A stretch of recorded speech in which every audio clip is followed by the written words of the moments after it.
604, Talk 107.3 FM, WBRP, mornings with Brian Haldane off and running. Brian here with you, JP producing. Starting you off at 75 degrees in downtown Baton Rouge. Ready to rock and roll, ready to start this Monday off, ready to kick the whole deadgum week off, y'all. I mean, we got less than 2 weeks until Tiger football. We got NFL footballs less than 2 weeks away. The Saints didn't lose. All good things, all good things. Doing the bull dance, feeling the flow. Got a lot of ground to cover this morning. We'll give you the full rundown of guests in just a minute, but first, you know how we start off. It's top stories and trending.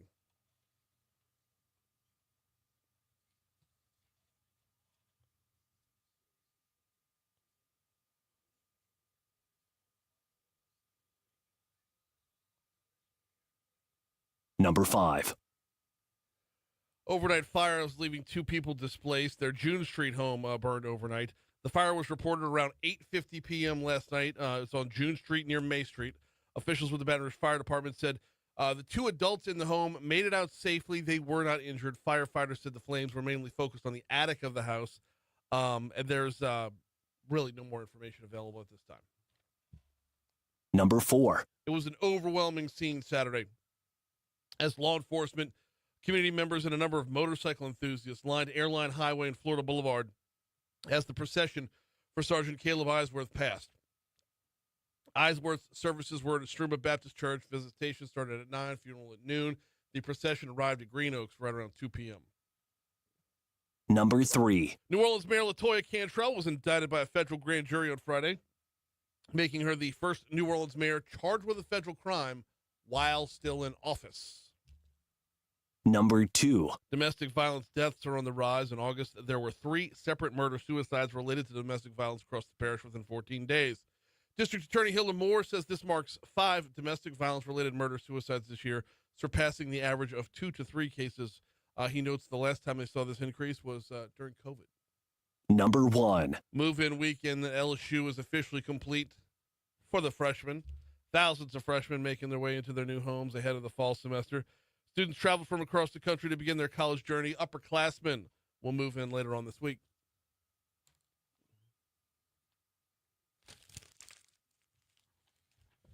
Oh, well, Friday's meeting between Trump and Putin is being followed up by a meeting today between Trump and Zelensky. And a number of European leaders as well. This is going to be interesting.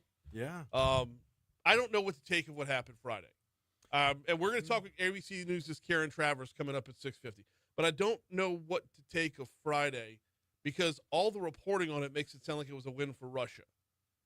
But it doesn't sound like at the same time, nothing happened. No. So I don't know. I'm in we'll see mode. Yeah, absolutely. Absolutely. How did you like those B-2 stealth bombers just casually flying overhead? Oh, man. So good. That's a nice little flex. Yeah, that was it. A little flex. Hey, we are now less than 2 weeks away from kickoff for LSU football. You darn right we are. Yeah. August 30th. That's coming it. up at Clemson. You'll hear it right down the hall on Eagle 98.1. I can't wait. I'm so ready. I'm so overly ready. Yeah. And, like, on the one hand, I'm in desperate need of some time off, and that's Memorial Day weekend. Oh. So I'm going to start Memorial Day weekend with a full day of LSU football, There you broadcasting LSU football. And I got to tell you, like, I'm equal parts, like, fired up and just exhausted. At the same time, it's yeah. weird. It's weird. It's that push and pull, right? It is. It is.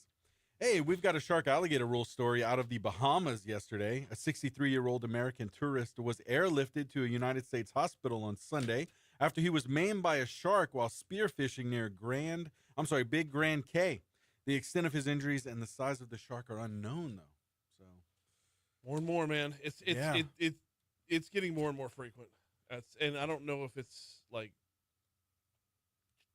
we've got this polarity thing going on. Like the poles are moving and whatnot. Like the North Pole isn't the North Pole anymore. yeah, And I don't know what that does underwater. I don't know what that does. Like I don't know. I'm not a science guy. I listen. I pay attention. Sometimes I understand. but there may be something there, right? Was there anything on Shark Week about this? No. Well, not that I saw. And I caught more than half a Shark Week this year. It was a good year for sharks. Yeah, that's good stuff. It was. All right, let me give you the guest rundown before we break it off here. We've got, like I said, ABC News' Karen Travers. She covers the White House, We'll talk a little bit about the meeting on Friday with Putin, between Trump and Putin. We'll talk a little bit more about the meeting that is to come today. That's at 6:50, 7 o'clock hour. Medical Monday coming your way at 7:15. 7:35, it is back to school time. Mary Beth Hughes Derrickson with La B is going to stop by. In the 8 o'clock hour, we talk about everything under the sun with Moon Griffon. And then we'll wrap up our guest list with Metro Councilman Darryl Hurst. Darryl was supposed to be on last week, and we got crossed up with what the time of the interview. So he came in for like 3 minutes worth of a segment. We got him at 8:35 to 8:50. He's got a tire program talking about Blight and getting rid of tires that are all over the parish. We'll chat with him about that and probably a little bit about his dune buggy at 8:35. Oh yeah, there's no way I'm at least not going to mess with him about it, right? Oh, of course. You got that have to. they get that what is it, a $36,000 ATV just parked in your own driveway? And I understand why it was parked in his driveway, because when he parked it somewhere else, it got stolen. Hello. All right, that's all still to come. Also, we're going to talk a lot about carbon sequestration this morning. I'm sorry, we're going to talk a little bit about carbon sequestration this morning. We're going to talk a lot about the legislator conference that I was at on Friday. We got a break coming up. After the break, we will talk Saints football. Squeeze a little LSU football in on the back end if we can. Before we take that break, I want to remind you about the folks at Landmark Bank. LandmarkBankLA.com is their website. LandmarkBankLA.com. They remain, they have always been, they always will be a community bank. And we learned during COVID how important that was. If you were a small business banking with the big boys, you did not matter. If you were working with a small bank, a community bank, a local bank, you had a banker. You had somebody putting in the grind, just putting in that grind, working overtime, working nights, working weekends, making sure everything for you was on the up and up with your PPP loans, making sure that they could do everything within their power to keep your business up and running. It's the difference between having a bank and having a banker. So yeah, you can see the multinational names and the banks that can afford commercials during the Super Bowl, or you can have a bank that you can walk in, shake someone's hand, and let them work personally with you towards your future. Whether you're talking about your personal banking or business, either way, check them out online at landmarkbank.com. Landmarkbankla.com. Woo. I almost butchered the website. That would be bad.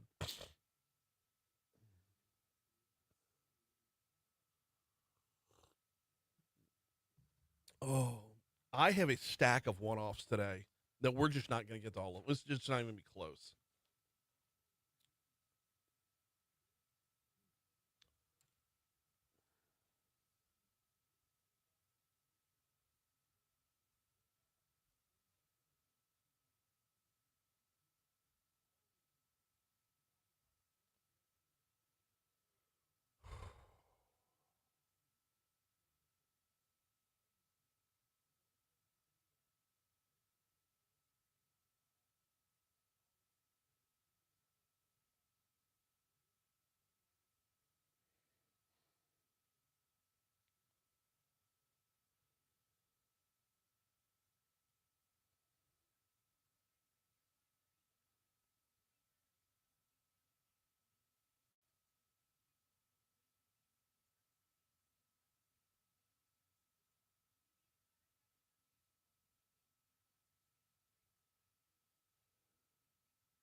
6:15 Talk 107.3 FM, WBRP, mornings with Brian Haldane, rolling right along. It is sports time. We will start off with the NFL preseason as the Saints didn't lose. They tied the Jacksonville Jaguars 17-17. Kind of a mirror image when you're looking at the quarterback battle. Mirror image of game one, or preseason game one into preseason game two. As in game one, it was Tyler Shuck that looked better, the better of the two quarterbacks. Yesterday, it was Spencer Rattler. Here's how mirrored the stats are right now. And it appears whichever quarterback is playing against another team's second team is doing better. For example, yesterday, Spencer Rattler, I'm moving from team stats over to box score. It's taking me a second. Rattler was 18 of 24 for 199 yards. He had one touchdown. He had one INT. Shuck was 9 of 12 for 66 yards. Nothing bad about that, but nothing impressive either. I mean, you're 9 of 12, but you're averaging 5.5 yards per completion, so you're not really blowing it up. But back things up a little bit and take a look at the stats between the two, both quarterbacks between the two games. Tyler Shuck through two preseason games is 24 of 34 for 231 yards, one touchdown, one INT. Spencer Rattler is 25 of 35. He's completed one more pass. He's thrown one more pass for 252 yards. So he's got 21 more yards under his belt. One touchdown, one INT, one interception. That is about as mirrored as you can get through two games. That is about as little amount of separation as possible between two games, between the two quarterbacks. Here was Spencer Rattler. Fox Sports, of course, caught up with him after the game. Here's kind of I don't want to step on any of this because it runs for a full minute. But Spencer Rattler talked about the game as a whole. On that drive, we just had to find something. It was a gotta-have-it moment. It was a great bounce back from the guys. We had a little miscommunication the drive prior with the turnover. But Tipton bounced back, made a great catch. Dante Pettis, O-line blocked their tail off. Finished. We had to have it, so we finished and executed the 2-point. It was good. You were able to get in for that 2-point using your legs, something you said you wanted to emphasize with this offense. Why? I think it's just so dynamic. Helps your O-line out, keeps the defense on their toes, and I think it's easy for a play caller to, feel more free if they know you can get a few yards with your legs. Looking at that last play there from the rookie, Jonas Sanker, big-time play. What have you seen from this rookie class? They're ballers. I mean, they're dependable, they're reliable, they know their stuff. And Jonas has had a great camp and obviously made plays throughout the preseason and made a great pick. I thought there was a second left, but he made a hell of a play. I'm sure you wanted that last second. Yep, no doubt. You hate to end in a tie, but good finish. Thanks. Congratulations. Thank you. Appreciate it. That was Spencer Rattler after the game. We'll see where they go for week three as week three of the preseason, as it's been what and what so far. My takeaways, not that my takeaways are worth anything, but my takeaways are you need more cohesiveness on the offensive line. Looking at third down efficiency yesterday for the Saints, they were 4 of 13. And there's two things missing right there. There's an O-line and there's Alvin Kamara. You get Alvin Kamara in the mix, and that 4 and 13 gets beefed up a little bit because you've got a couple of 3rd and 2s in there that are unbelievably convertible with Alvin Kamara. Conversely, you had multiple 3rd and plus 20s because your O-line is giving up sacks early on in drives. So we need Kamara and a little bit more of an offensive line. Hey, we're going to talk LSU football after we check in with the Fox Business Report. I will tell you that week 2 of the preseason is going to end with a Monday night game that I really wish was a regular season game because you got a battle of LSU quarterbacks going on tonight if it were regular season. Bengals and Commanders tonight, both of them 0-1 in the preseason. Bengals and Commanders tonight. I mean, if this were regular season, it would be Burrow versus Daniels, but maybe a drive or two. I don't know. But that's coming up tonight, 7 p.m. All right, we got the Fox Business Report coming up. Like I said, we'll pick back up with sports. We'll talk LSU football next. Also, I was at the Legislator Conference on Friday. We'll give you that recap next as well.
Morning, Christy. Welcome in, Boo.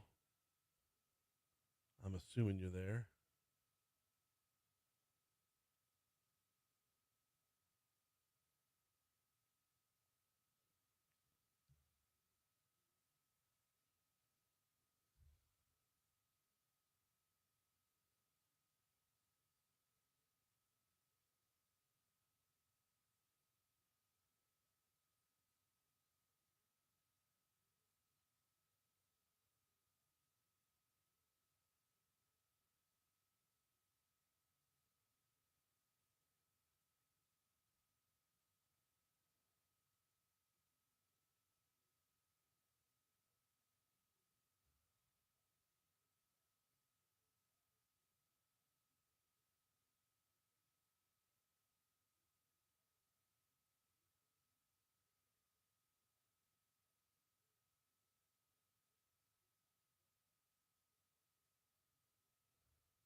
Hey, when does range stop being range and just start being called Highway 16 again?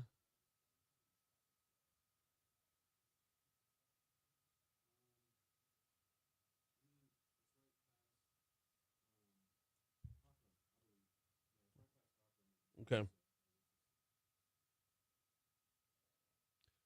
All right, heading back to the traffic center real quick. Couple of items on the interstate of note. First of all, a lot of volume on 12 westbound coming in. The volume starts before the Range Avenue exit and continues all the way up through O'Neill Lane, and that's just your normal buildup of the morning. Nothing out of the ordinary there. Also on the interstates, bringing it back, I-110 southbound, looks like you've got some stop-and-go traffic as you approach the merge with 10. So you're going to tap the brakes a little bit right there as well. 10 westbound coming in from Ascension Parish looks good. 10 eastbound coming in from West Baton Rouge Parish looks good as well. Couple of surface street items of note this morning.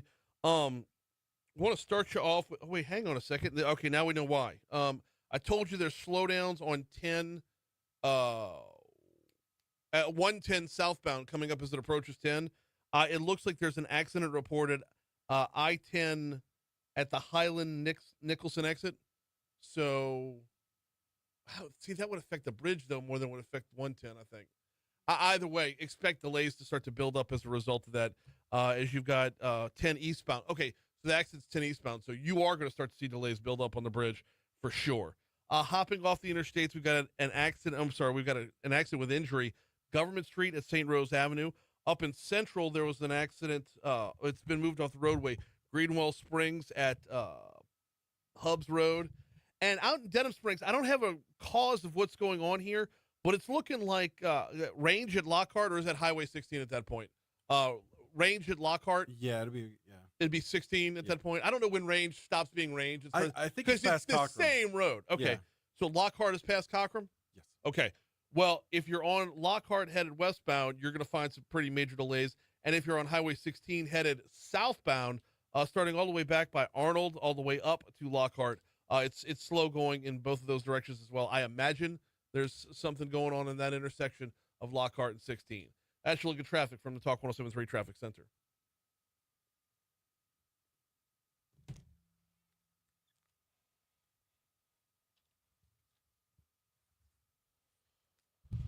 .625 Talk 107.3 FM WBRP. Man, traffic ran long there. I had to do some sleuthing in the middle of it. Traffic ran a little bit long there. We are less than 2 weeks away from the beginning of LSU football. LSU and Clemson, of course, kicking off on August 30th. The Tigers have a couple of question marks in their lineup. The offensive line is one of those question marks. You lose 4 offensive linemen to the NFL draft over the summer, and then you have 1 offensive lineman remaining who is moving to a different position. Coach Brian Kelly says, even with the new crew, he's expecting big things.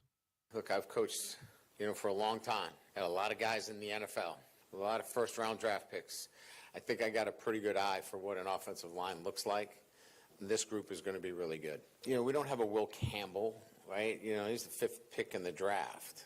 But we have 5 guys that play well together. As good as last year's offensive line was, the run attack was non-existent. Coach Kelly says that will change this year. It's like anything else, right? You have to trust it and be confident in it. And trust and confidence can't be built if you don't do it. And so you have to be committed to it. I think that that's what we're going into this season with that mindset of there's going to be times that that we're running the ball and we have to impose our will on you. Meanwhile, outside at the wide receiver spot, how about a little look at Xavier Thomas? You're talking speed on top of speed with the wide receiver core this year. Kelly is hoping to utilize Thomas's skill set a lot more. He's been great in the offseason. I think there's more of a comfort level in how things are done here on a day-to-day basis coming in from Mississippi State. Obviously he impacted our team last year, but we just felt like his role could be expanded. He's a talented runner of the football. He certainly, from a wide receiver standpoint, helped our team last year. We think he can help us even more. So, like we said, August 30th will be kickoff. 627 at Talk 107.3 FM, WBRP. Quick reminder about Vex European and VexEuropean.com. 5-star reviews continue to roll in. I'm over there on Google right now, where Andre says, well, this was 4 days ago, service is great, customer service is impressive, and the experience was top-notch. And the experience is top-notch over at Vex European. I don't just speak on their behalf during my show. I am a loyal customer. Love when I take my car over to Vex European because, number one, I'm getting a Mercedes tech. I have an 18-year-old car. It needs a little TLC. So I know I'm getting a tech who knows my make of vehicle, but more importantly knows my vehicle as well. And if it's something as simple as an oil change, go over there, check in at the front desk, sit down in the little waiting room right there, hop on the Wi-Fi, get myself a bottle of water, and knock out a little bit of work, and I get about midway through what I'm doing, and they're like, you're already ready. You're done. I'm like, awesome. It's just, it is so user-friendly. Check them out online, VexEuropean.com, VexEuropean.com. We got news coming up in about 2.5 minutes from right now. On the back end of news, you may have seen the announcement Friday that insurance rates are on their way down for your auto insurance. I'm a little bit fired up about that, but I'm even more fired up about what it means for the future. But before we get to the news, Friday, I got the chance to go out to the Legislator Conference, which used to be the Legislator Luncheon. And if we're being quite honest, it was a chance for the folks at Southwest Louisiana to invite a whole bunch of lawmakers into the backyard and say, hey, here's a lunch, here's an award, don't forget about us. That's how it started 20 years ago. But it's grown since then. In scope, in popularity, in size, in days. It actually rolls over into Thursday evening now. But it's a fantastic chance to get together with lawmakers and business leaders and kind of get the pulse of what didn't get done in the legislative session and what are kind of the early inklings of what we're going to start looking at for next year. What's going to be important next year?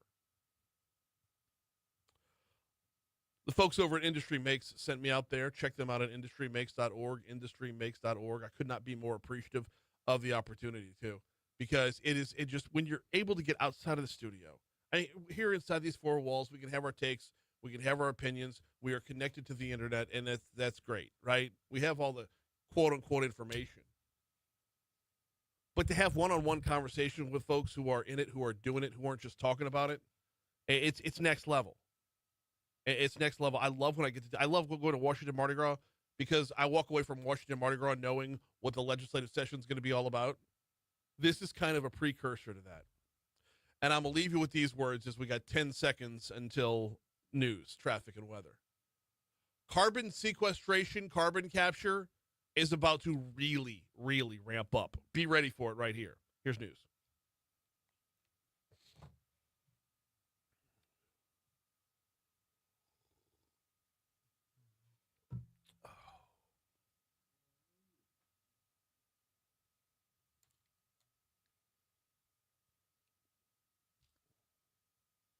So you got a little bit more insight on the carbon capture?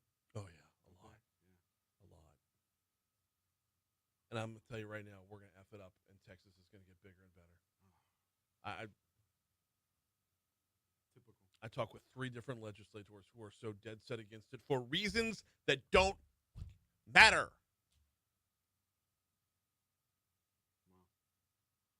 They will botch this thing off of a hypothetical rather than move it forward based off of reality. I'm to a point where I'm boiling over. You look at the size of Houston and the size of New Orleans in 1975, 1980, and you look at them today. What was Baytown even in existence in 1980? We decided to screw things up with our relationships with the oil companies, and the oil companies all packed up and moved. We're going to do the same damn thing with carbon capture. I'm to the point, and I don't care. I'm like, if you want to build Texas, if you want to be a representative or a senator from Texas, even though you live in Louisiana, then do it. By all means, do it. You shithead. And so it's not based on facts; it's just based on hypothetically what could happen.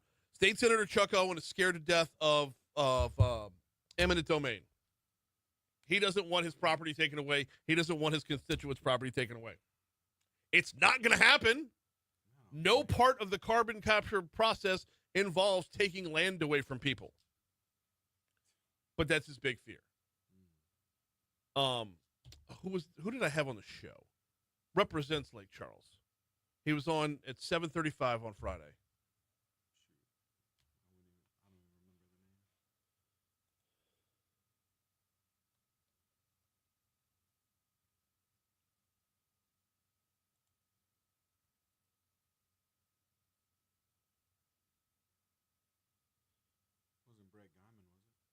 Yes. It was? Oh, he hates it too. He absolutely hates it. And his argument is it's part of the Green New Deal. And what happens if the federal dollars go away? And that's Moon's argument as well. Yeah. What happens if the federal dollars go away? Well, we'll deal with that shit when it comes around. But it's not going to come around because the federal dollars aren't going to go away because the global economy is too important. And as long as the people in every other country on the planet believe this, we have no reason not to believe it ourselves. Oh, what happens if? Yeah, I'm not a big fan of hypotheticals. Just not. If I put a stack of $100 bills in front of you right now, are you going to grab that stack of $100 bills, or are you going to say, what happens if you take it away? That's, yeah, right. That's It's like, literally the analogy. That's literally the analogy right now. Yeah.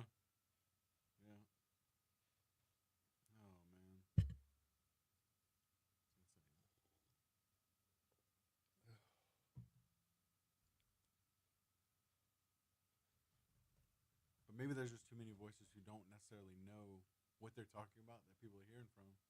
And so what does that do, right? Yes. Yes, and those voices come from within the individual districts of the representatives, and they have to speak on their behalf because they are but they're not representing individuals, they're representing entire districts, and they're not listening to the whole district, they listen to the one scared ass. Yeah. That's what I'm saying. Like just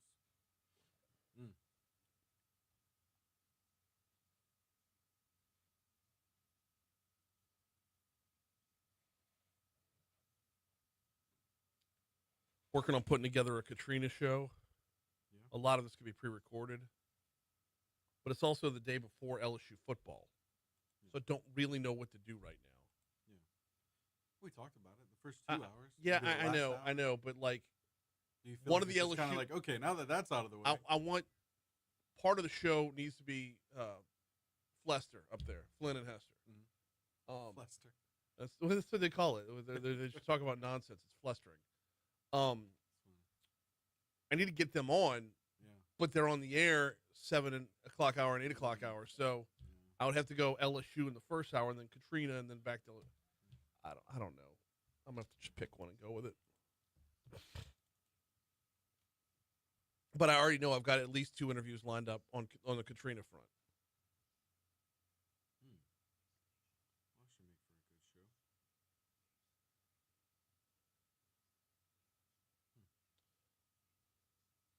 Very bittersweet show. Yeah, I gotta figure out what I want to do with Foodie Friday. Speaking of Flynn, I was in a thrift shop the other day and I saw his jersey for like $450. $450 for Matt Flynn's jersey Flynn's jersey. in a thrift shop? Yeah. In downtown in Heritage House in Antique Village in Denham. 25% off though. Yeah, LSU, Matt Flynn, 2008 national champion. $450.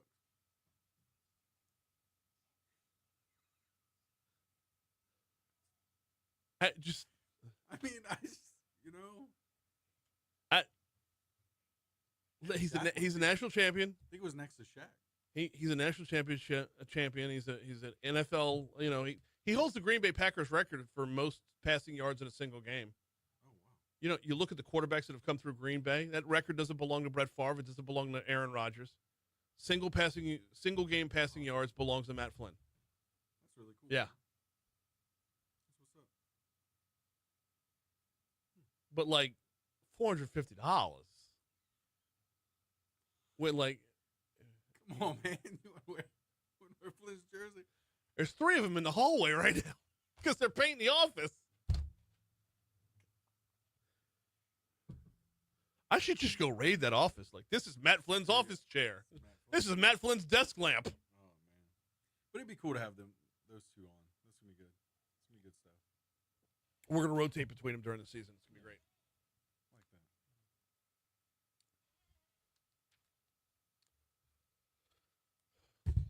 that. 638, Talk 107.3 FM, WBRP. Mornings with Brian Haldane, rolling right along. You heard a story you know what? I don't know if it was I know I have it in the news call from our news partners at Louisiana Radio Network, but JP and I were talking during the break, so I didn't hear the newscast. But, well, you heard a story about insurance rates. Car insurance rates are going to be taking a little dip here real quick. We're going to get to that in just a minute.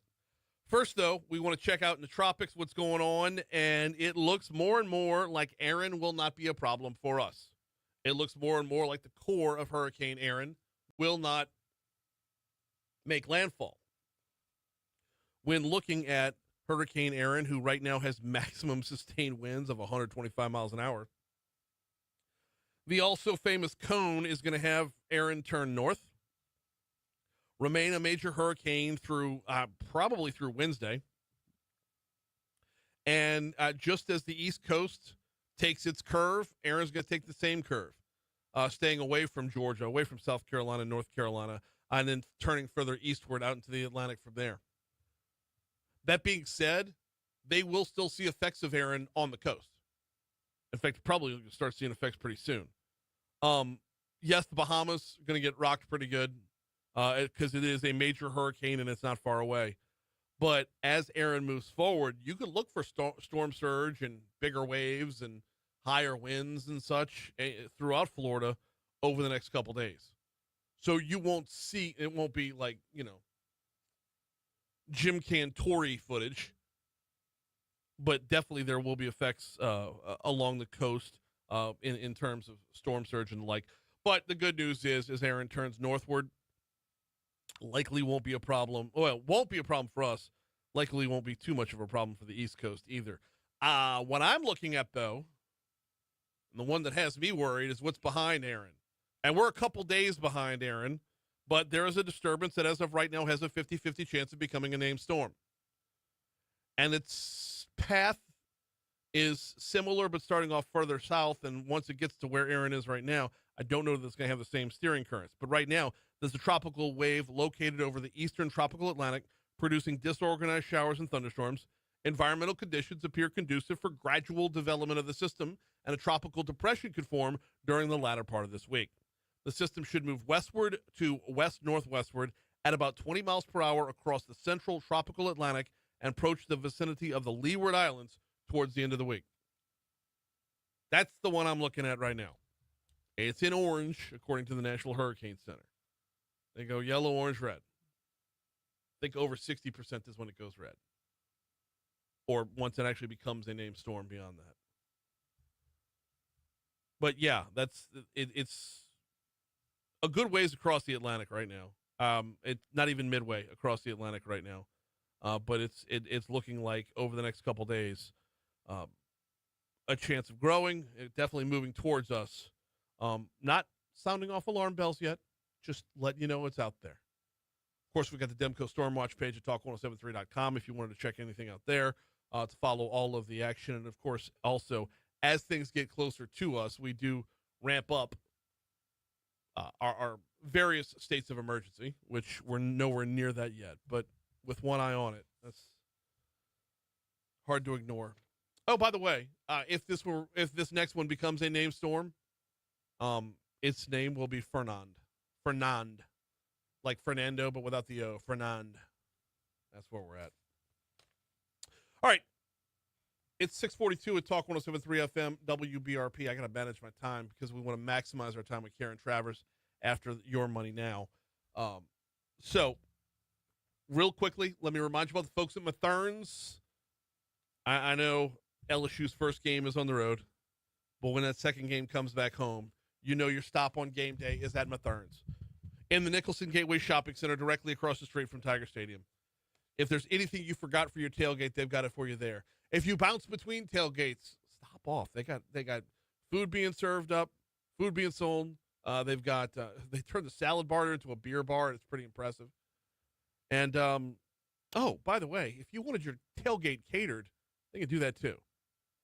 Mathern's in the Nicholson Gateway Shopping Center directly across the street from Tiger Stadium.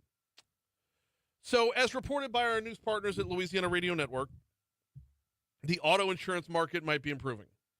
Tim Temple says auto insurers have filed over 20 rate decreases since the start of the year.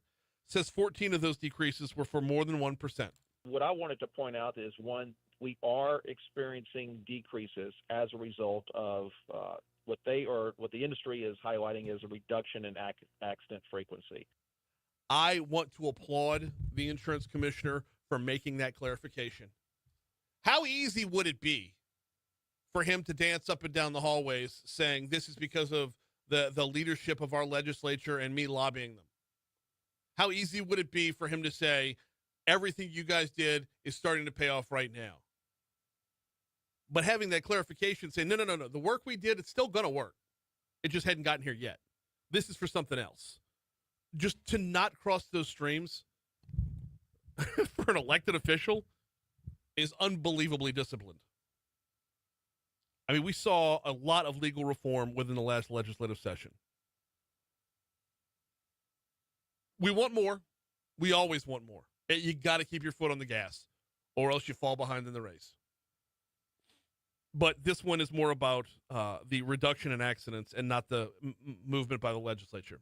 They have to justify why they either need to take more rate or give us a rate decrease. And the information they're providing is primarily because of reduction in accident frequency.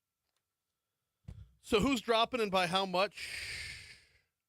Let's see here. Allstate, you're going to see about an 8% drop for certain Allstate policies. 7.3% by Geico, 3.9% by State Farm. Who's Hugo? Has a 13.5% drop. Go Auto has a couple of different entries here. One of them at an 8% drop, one of them at an almost 10% drop. And there's a stack of others between Liberty Mutual, Peerless Indemnity, Progressive. You'll find drops at a number of different outlets. The Temple says in 2022 and 2023, drivers were seeing double-digit auto insurance increases. And now, through July this year, the average market impact is a decrease of 2%. Some areas of the state may be experiencing more claims, more accidents. But for the state as a whole, that's what we're seeing. It's dollars back in our pockets. I know we got to go a long way to get back the double-digit increases from a few years ago, but that's where the legislative changes are going to make their mark, for sure. All right, keep them. I'm watching the clock here. Are we breaking at 46 or 47? 40. Okay, cool. President Donald Trump met with Vladimir Putin on Friday. Not a whole lot of headlines coming out of it, although a lot of the takeaways are that this was a win for Russia. Was it? President Trump and a number of European leaders will be meeting with Volodymyr Zelensky later on today. We'll get the recap and the preview. Karen Travers from ABC News going to join us next right here on Talk 107.3 FM.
There's going to be a minute on the back end, isn't there?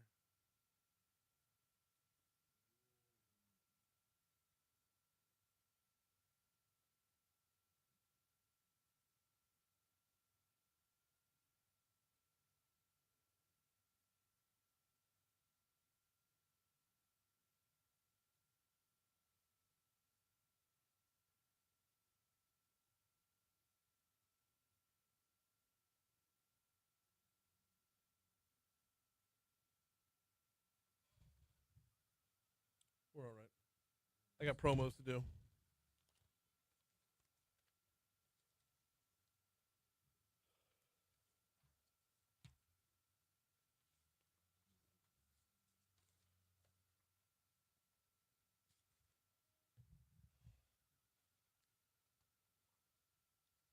We got Your Money Now coming up here in exactly 1 minute on Talk 107.3 FM. Karen Travers from ABC News on the back end of Your Money Now. Do need to remind you before we hit up with Your Money Now, though, Talk 107.3 and Citizens Bank and Trust want to make things a little easier on your budget by making your groceries for an entire year. And even if you don't win the grand prize, we're awarding second chance prizes of $250 gift cards to High Neighbor Supermarkets. It's the free groceries for a year sweepstakes powered by Citizens Bank and Trust, High Neighbor, and Talk 107.3. Register now at talk1073.com. While we're giving you some of those promo reminders, Talk 107.3 is proudly supporting Mayor President Sid Edwards' Men for Others campaign in the upcoming Battle of the Bluff High School Jamboree. Watch as 12 area teams compete from Thursday, August 28th through Friday, August 29th at the A.W. Mumford Stadium on the campus of Southern University. Get more information and purchase your tickets today at talk1073.com.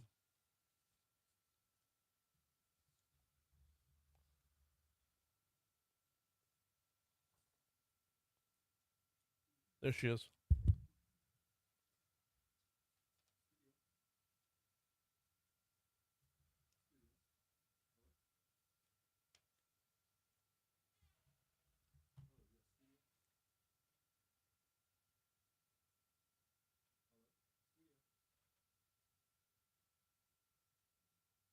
Hang up then.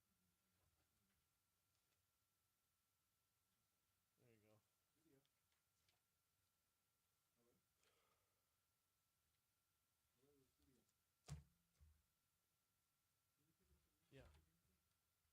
Yeah. Hotline. Hey, Karen, this is Brian. We're in our money report. Say again? Yeah, no, something's wrong on the producer side. So I just grabbed it on this side. Give me one quick second. We're in our money report right now. We're coming to you in about 35 seconds. Thanks.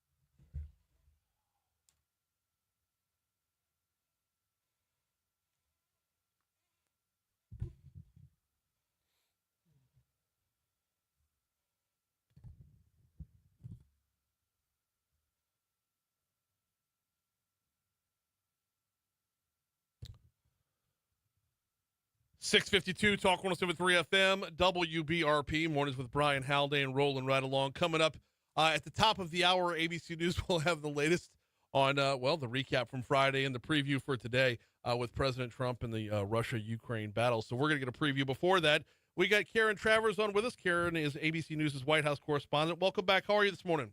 I'm great. How are you? Doing very well. Okay, what went down on Friday? Did anything really come of this summit? No, in the sense that it ended without a peace deal and it ended without a ceasefire. The president didn't take questions from reporters, neither did Putin. They gave brief remarks before ending it. But they did meet for nearly 3 hours together behind closed doors. And, afterwards, the The president notably was shifting some of his rhetoric after, going into the meeting saying that the purpose was to see a ceasefire. He said he wanted to see that develop rapidly and that he wouldn't be happy if it wasn't today. After he seemed to be adopting Russia's long-held position that the best way forward is to work to a peace agreement without a ceasefire first.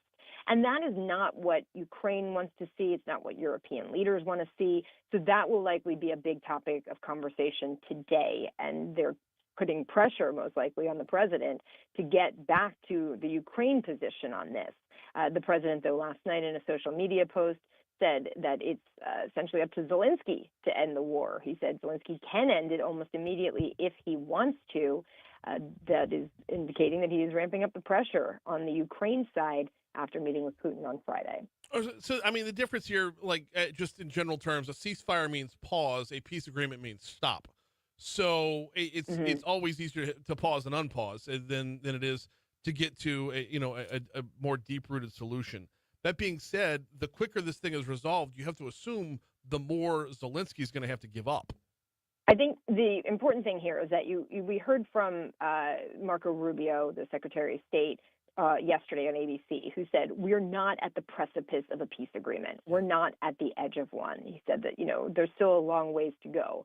Given that, what the Ukrainian side and what European leaders are pushing for is a ceasefire while the bigger peace agreement is worked out. Right. Stop the attacks, stop the hostilities, instead of letting this continue while those conversations play out, because people are dying while the attacks continue.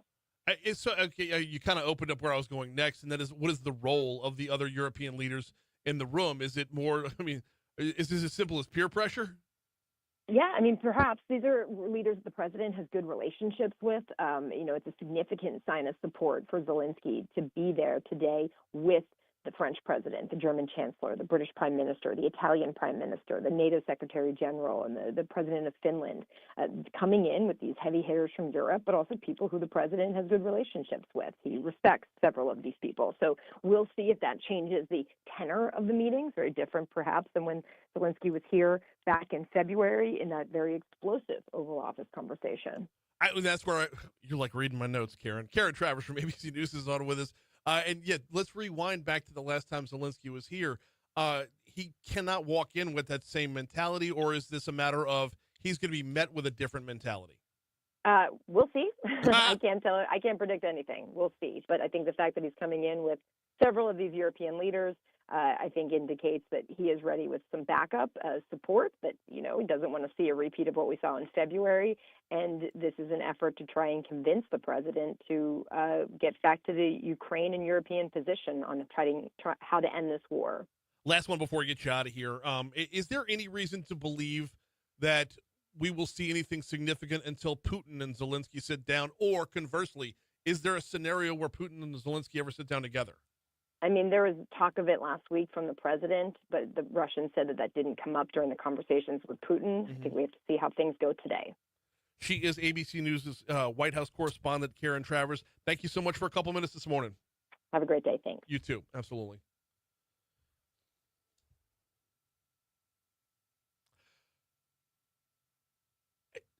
I'm having trouble, not making this, these are world leaders, right?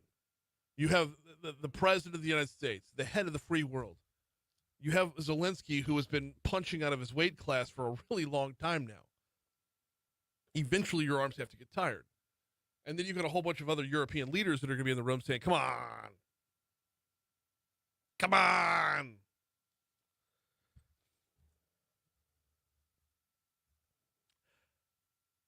I think the weight here, weight, W-A-I-T, the weighting here is the hardest part for all of us, because this has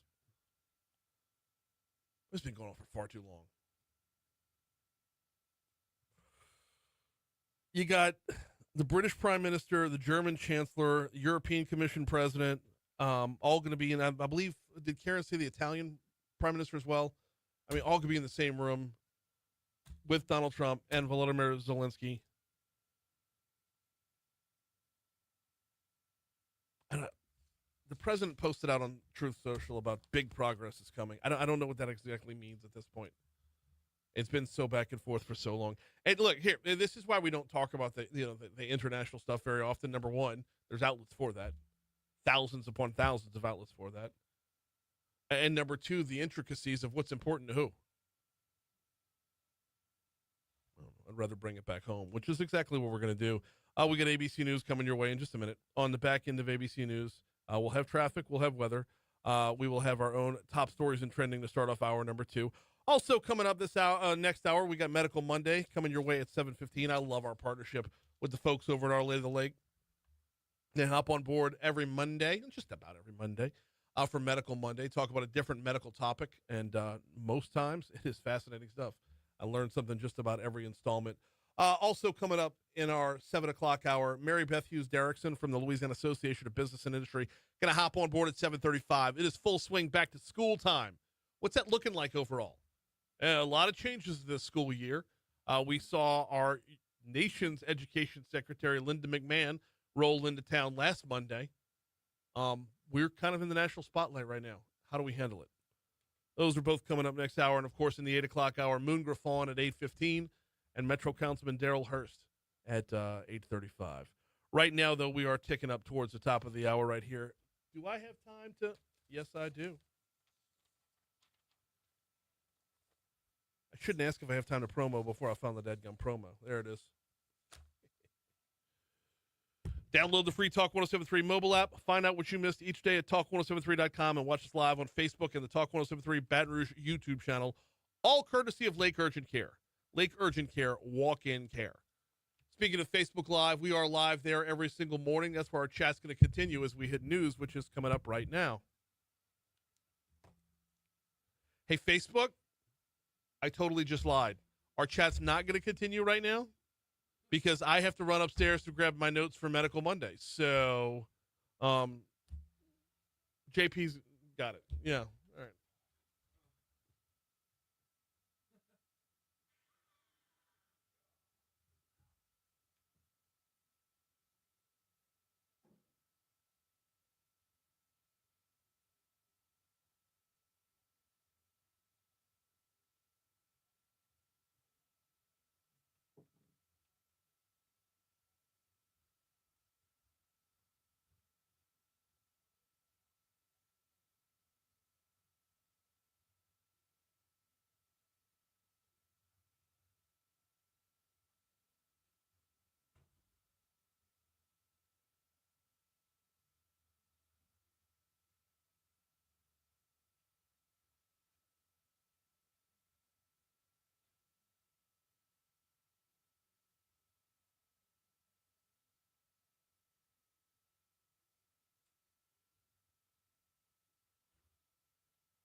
Let's hear your thoughts in the chat. Do you guys think we're going to see a peace agreement anytime soon or what?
Darryl's. No, I did not. I did not have the opportunity to. Man, they're the best po' boys in the world. You didn't even Bro. You didn't even go check them out. If I had had time, yes, I would love to go back through Lake Charles just to give Darryl. I drove past them. They're on that 210 loop. You're like, yeah, they are. Yeah. But no, I was there all the way through lunch. Yeah.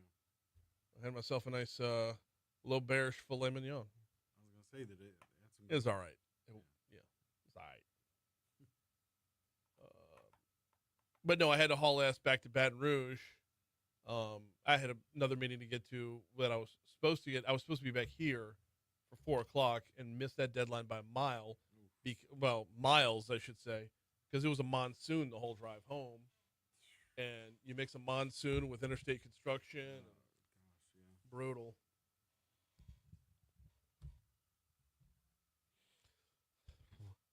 .705 Talk 107.3 FM WBRP. Mornings with Brian Haldane rolling right along. Brian here with you, JP producing. Your second hour starts the same spot as your first hour. We are at 75 degrees in downtown Baton Rouge. Getting ready to talk hand, foot, and mouth disease for our Medical Monday segment. Getting to talk education with La B for our 7:35 segment.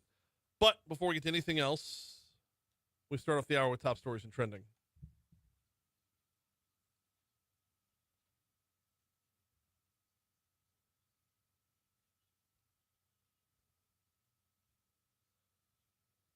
Number 5. Well, my computer's all locked up.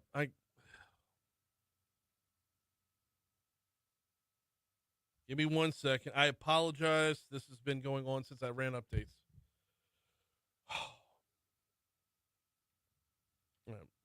Tell you what, let's do it this way. Hit it again. Number 5. It was an overwhelming scene Saturday as law enforcement, community members, and a number of motorcycle enthusiasts lined Airline Highway and Florida Boulevard as the procession for Sergeant Caleb Eisworth passed. Eisworth's services were at Estruma Baptist Church, which is on the south side of I-12 on Saturday morning. Visitation started at 9. The funeral itself began at noon. Then the procession headed out. It headed north on Airline, then went right on Florida Boulevard up to Green Oaks, where Sergeant Eisworth was laid to rest. They arrived at Green Oaks at about 2 p.m. Number 4. New Orleans Mayor LaToya Cantrell was indicted by a federal grand jury on Friday, making her the first New Orleans mayor charged with a federal crime while still in office. Number 3. Domestic violence deaths are showing a spike. This month, there were 3 separate murder-suicides related to domestic violence across the parish within 14 days. District Attorney Hiller Moore says this marks 5 domestic violence-related murder-suicides this year, surpassing the average of 2 to 3 cases normally. He notes the last time we saw this increase was during the COVID years. Number 2. Plans of a huge reservoir north of Baton Rouge to help keep the Amite River from flooding densely populated neighborhoods downstream have been sidelined by opposition from people who live in the countryside where it would be built. Instead, the agency that revived the decades-old reservoir idea will focus on restoring curves in the Amite River and keeping sediment out of the river, measures that could help scale down disasters like the 2016 flood. I'm getting this from the Advocate, who's getting it from the Amite River Basin Commission, who we are overdue to speak with on the show. Number 1. Move-in weekend at LSU for the freshmen is officially complete. Thousands of freshmen settled into their new homes ahead of the fall semester. Upperclassmen, they will move in later on this week.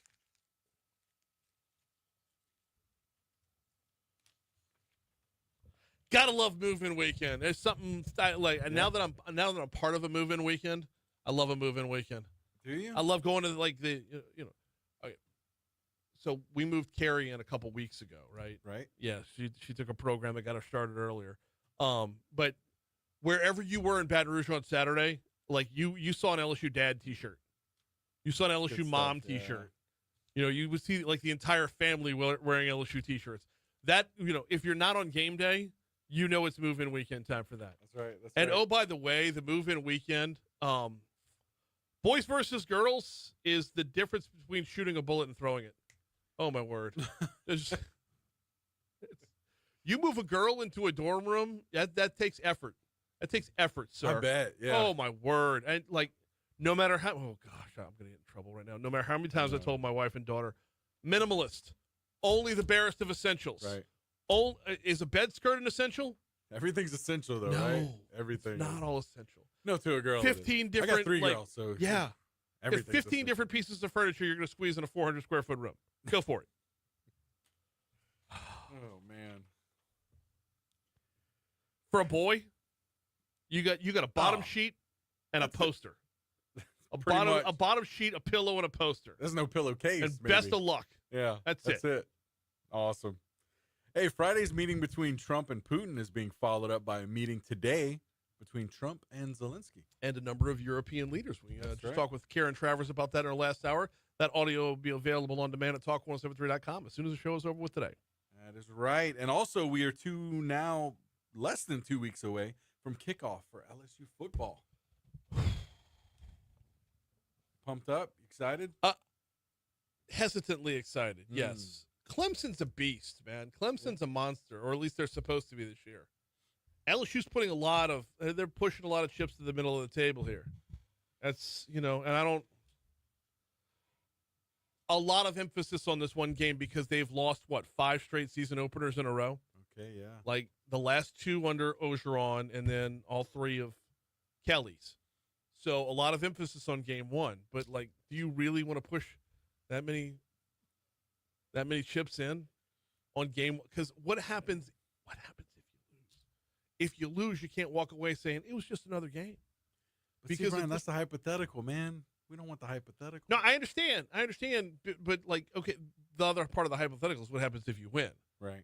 If you win, it works to push all your chips to the middle of the table. Yeah. If you win, it feels good to hear Teddy KGB say, "Pay that man his money." It was a Rounders reference out of nowhere. Yeah, I like that. No, thank you. Always. Yeah. Hey, we've got a shark alligator rule story this morning coming out of the Bahamas that happened yesterday. A 63-year-old American tourist was airlifted to the United States hospital yesterday after he was maimed by a shark while spearfishing near Big Grand Cay. The extent of his injuries and the size of the shark are unknown. Okay, let's talk about this from a number of perspectives. Okay. Big Grand Cay in the Bahamas. Yep. Is not a lot of shark attacks out there. Really? From what I understand. Okay. From this website here, there have been just 34 confirmed attacks in the Bahamas over the last 400 years, according to the International Shark Attack File. But this happened yesterday. Yeah. And but we're seeing this increase, though, right? I mean, no, we are. We're seeing it ran in places where you don't normally see shark attacks. But here's my thing, though, and is closer to the shore. The Big Grand Cay in the Bahamas. Where is Hurricane Aaron right now?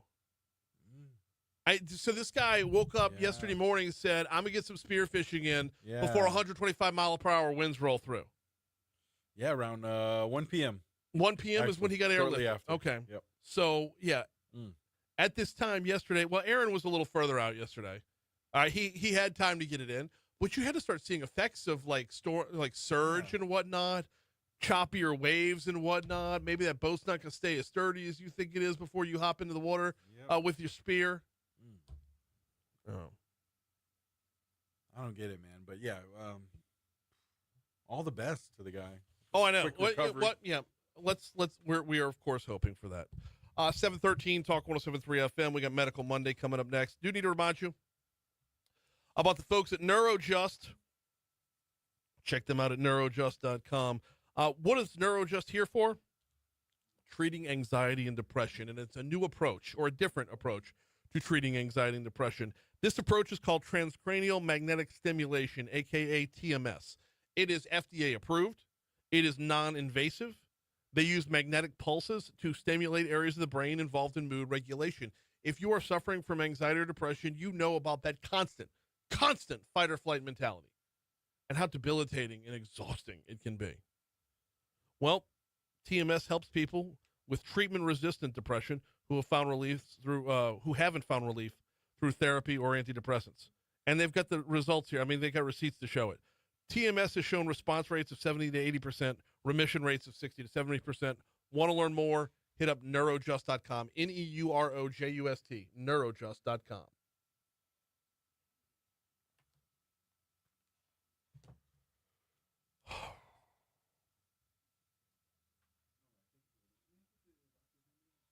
Fletches. or Smith? Is it Smith? Megan Smith.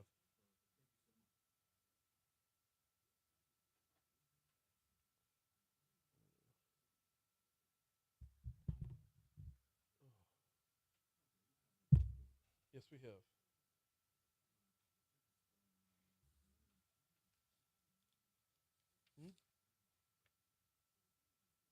Yeah, Meaghan.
I'll tee it up.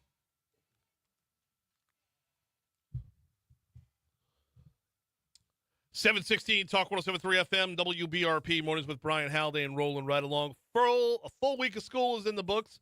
What's it looking like? What's different this year? Mary Beth Hughes Derrickson from LABI going to join us in our next segment. Right now, Medical Monday.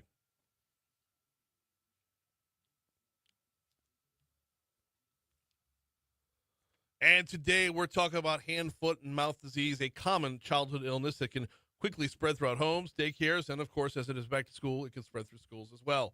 Joining us is Dr. Megan Smith, a pediatrician with Our Lady of the Lake Children's Health, to explain what it is, how it spreads, when to call your doctor, and really the best ways to help kids feel better as they recover. Dr. Smith, good morning. Welcome back to Talk 1073. How are you? I'm doing great. How about you? Doing very well as well. Let's start with the basics. What is hand, foot, and mouth disease, and what should parents be on the lookout for that they might notice? Yeah, okay. So hand, foot, and mouth sounds like exactly what it is. So it's a rash that typically shows up on the hands, the mouth, and on the feet, but truly can show up anywhere on the body. It typically starts as a fever, and then you start to develop that rash a couple of days later, and you get some painful mouth sores. It's one of the first things that we notice in little kids. So it's very visible very fast, is what you're saying. Absolutely. So those first 2 days might be a little bit of a puzzle. Your kid may have a fever and we're not quite sure why. And so I always tell parents, if I don't have an explanation for that fever, to be on the lookout, especially during this hot time right now in Louisiana. The virus that causes this is called Coxsackie virus, and is particularly rampant in the hot time, so in the summer and the fall. We're talking with Dr. Megan Smith from Our Lady of the Lake about hand, foot, and mouth disease. Okay, so it's going to show up fast. How common is it? And by the way, you mentioned the heat right there. Are there certain times of year where it's more prevalent? Yeah, and so from a common standpoint, this is something that I see year round, and I think it's pretty common in our daycare and our young school-age kids. But we see it a ton all year round, but particularly it's bad during the fall, early fall and late summer, I should say, because of that heat. Okay, so it's not the heat plays a role. Does the heat play a role more than it's like when you get back to school, my kids' germs are meeting your kids' germs? A little bit, and so it's just like we have flu season, we have RSV season, we kind of a little bit have hand, foot, and mouth season around this time. Okay, how exactly does it spread? So it's spread by respiratory particles, and so a cough, a sneeze, but that bacteria, or that virus, I should say, hangs out on surfaces, so on cell phone, toys, and surfaces. Kids are gross. We're talking with Dr. Megan Smith from Our Lady of the Lake about hand, foot, and mouth disease. If your child has it, if a child has it, best way to keep it from spreading to other classmates, or best way to keep from bringing it home to other siblings? Yeah, absolutely. So the first thing is if you know your child has hand, foot, and mouth, you should see the doctor, figure out when it's safe and they're ready to go back to daycare or school. Typically, it's when those lesions are starting to crust over and they're no longer having a significant amount of drooling, as well as the obvious not having a fever for 24 hours. And then good hand hygiene, cleaning surfaces are the best way to keep yourself safe and healthy during this time. How isolated, when they're in that period that they can't go back to school, how isolated do they need to be from the rest of the family? I think, you're already shedding it before you realize that's what's going on because you've had those fevers for the 2 days prior. Right. But I definitely wouldn't let kids drink after each other, maybe having mealtime at a separate table and kind of, they don't have to be locked up in their room by any means, but trying to avoid contact, especially with the sneeze and the cough, the best you can. This is Medical Monday, presented by the folks over at Our Lady of the Lake. This week, we're talking with Dr. Megan Smith from Our Lady of the Lake Children's Health about hand, foot, and mouth disease. Is this something that kids can get more than once? Absolutely, which is very unfortunate. But yes, kids can definitely get it more than once. Okay, more than once a year? Or, is there any immunity built in once you have it? So there are several different viruses within that family that can cause it. So typically, it's possible to get it once or twice in your lifetime, but it's definitely not you've had it once and you'll never get it again. Dr. Smith, what about transfer to parents here? We're talking about kids, but are parents immune to it? So it typically happens in kids less than 10 years of age, but it's not to say that adults couldn't get it. One of my best friends actually got it from her child once, but it's typically uncommon for an adult to get it. Okay, that's interesting. When should a parent call their pediatrician? When should a parent seek urgent care? What's the level of alarm and when? Yeah, so the biggest trouble that kids with hand, foot, and mouth get into is dehydration because they get these sores in their mouth that are pretty painful. And so that's the thing that we worry about the most is dehydration because they're not wanting to eat or drink because it hurts. Eating a cool popsicle, cool drinks can all kind of help soothe what's going on back there, as well as alternating Tylenol and Motrin if your kid is old enough to do that, to help with the pain and hopefully prevent some of that dehydration. But coming in and see the pediatrician if you're having less wet diapers than you normally would have is a good place to start. You kind of alluded to it within that last answer there, Dr. Smith, and that's talking about during recovery time and keeping kids comfortable. You mentioned the popsicles right there. What else can we be doing to make sure that it's not going to be painless, but as close to as we can get? Yeah, and so I like to alternate Tylenol and Motrin if your kid is of age to be able to do that. And then, like I said, popsicles, cool drinks are really the key to success because this can last for like 7 to 10 days. It typically gets better towards the end of that course, but we typically tell parents to expect about a week of sickness. I want to go back to the top of the page here and talk about the prevalence of it as kids are, they're a week back into school right now. It is hot as can be outside. So how prevalent is it, like on a scale of out of every 100 kids or so, or every 1,000 kids? Ooh, that's a really good question. And I don't know if I know the exact answer to that, but I would tell you based off of what I'm seeing in clinic, I would say 10 out of every 100 kids is at risk. Okay. Wow. All right. That's a bigger number than I was thinking. That's and I appreciated it because I know I'm kind of pulling that one out of left field right there. You're not going to have exact numbers on it because it's going to vary by region. It's going to be vary by temperature for that matter. So I appreciate the feedback on that front. Let's talk about before school, newborns, pregnant women. What are we looking at here? Yeah, and so particularly when we talk about newborns, typically a fever comes with hand, foot, and mouth, and little babies don't have the same immune systems that you and I do. It's not necessarily the hand, foot, and mouth virus that makes me nervous when little babies get sick with this. It's the fact that they have a fever and they have to, get seen in the hospital when they're less than 28 days of age. And then the same thing with pregnant adults. They don't have the same immune system either. And so talking to your OBGYN if you're exposed to hand, foot, and mouth or having symptoms of it is something important to do. Got just a couple minutes left with Dr. Megan Smith from Our Lady of the Lake. This is Medical Monday presented by Our Lady of the Lake. Dr. Smith is with their children's health outfit. We're talking about hand, foot, and mouth disease. Just one or two more for you, Dr. Smith. Quick tips for parents that are, working through it to get through the first few days. What are a few of the things that the parents should be doing? I think taking a deep breath, because it's hard. When your kid is sick, you feel bad for them, and just taking a deep breath before you handle them, because they're going to be upset, they're going to be fussy. But really, pain control is the name of the game. It's not necessarily that you're chasing after a fever. You're really making sure that their pain is well controlled enough for them to be able to eat and drink okay. What about on the communication front? I know we live in a day and age where there's a group chat for everything.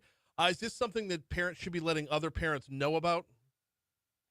I would find it super helpful, especially if my kid in daycare, if someone from the daycare let me know that it was something that was going around, so that way I could keep my eyes and ears peeled and see what was going on and looking for signs and symptoms in him. But I think if you've been exposed or if your kid has symptoms, to make sure to let the other people know that he's been in contact with. Yeah, because this one, it feels like one where like you wouldn't set off any unnecessary alarm bells. For example, if there's a lice outbreak at school, the school will tell you there was a lice outbreak in classroom number whatever, right? Absolutely. This would be on par with that as far as the level of communication would be. I would hope so. It's hard to work around these things because there is something called HIPAA where we have to protect our patients and their kind of medical history. 100%. But a lot of the times we don't hear if there's flu going around in the class versus COVID versus the other things. But I do appreciate a nice heads up when something like this is going around. Oh, and it's so easy, though, to think, like, forget HIPAA for a second, because I'm not talking about you doing this. I'm not talking about school. I'm in from parent to parent. Like, for a parent to say, my child has been diagnosed with this, you might want to see if your child is avoiding drinking or avoiding eating, like those early warning signs that we were talking about for watching it our child, letting the parent in the group chat tell the other parents. Oh, I see. Yes, absolutely. Last one before we get you out of here. Where can folks go if they, where can someone call if they'd like to schedule an appointment or learn a little bit more about this? Yeah, and so Our Lady of the Lake Children's Health number is 225-374-KIDS, which is 5437. And you can learn a little bit more about hand, foot, and mouth on our Parenting University talk on hand, foot, and mouth. She is Dr. Megan Smith with Our Lady of the Lake. This has been Medical Monday. Dr. Smith, we always appreciate the time. Thank you. Have a good morning. You do the same. Absolutely. We're at 726, coming up on 727 at Talk 107.3 FM. Appreciate Dr. Smith's time, especially around the beginning of the school year like that. I learned something right there. And every Medical Monday I learned something. I would have pinned the hand, foot, and mouth disease spread with the beginning of school more than the heat. Picking up on the heat was big. I didn't realize that. At 10 out of 100. Sheesh. Big number. All right. We're not done talking about back to school. We've got a full week under our belts, to be sure. The U.S. Secretary of Education rolled through town last week. Mary Beth Hughes Derrickson from LABI is going to join us in our next segment to pick up on that conversation. In the meanwhile, the Louisiana Business Weekly podcast is your source for the latest in Louisiana's business landscape. I'm the host, but it is definitely not my show. These are business leaders telling their stories of success, stories of failure, and everything in between. It's proudly presented by Currency Bank. The business bank brings you the business podcast, to be sure. It is a weekly show. Dives into a little bit about trends, but more about origin story, more about folks' why and how they got from point A to point B, from the voices shaping our state's economy. You can listen and subscribe on all your favorite platforms, Apple Podcasts, Spotify, and more. You can also catch every episode at talk1073.com.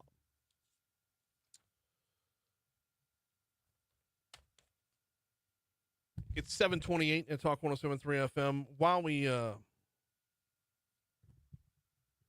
have a minute, I want to completely leave the rails, JP.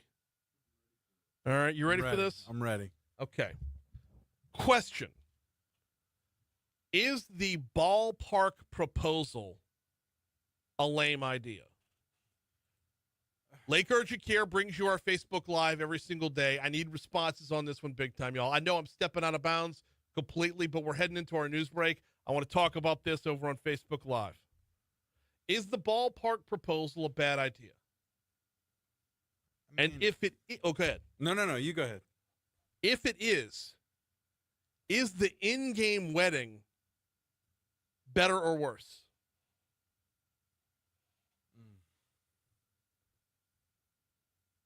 Two diehard Chicago White Sox fans, Mark and Christine Igiarto, made history by getting married during a 60-second ceremony at Rate Park in the first ever in-game Major League Baseball wedding.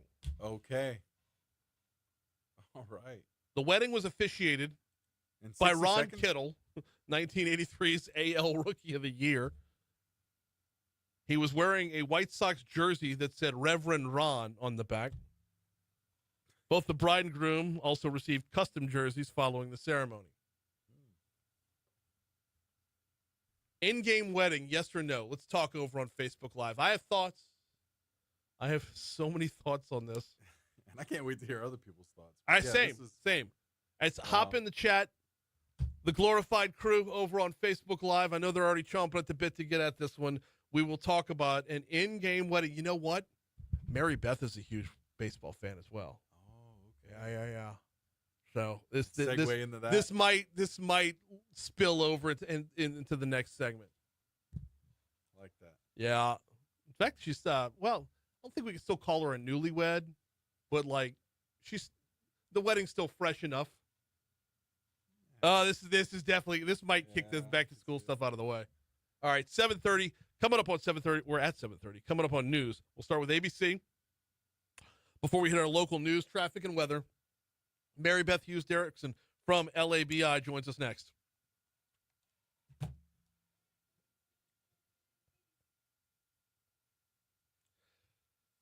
"60-second ceremony, yes or no?"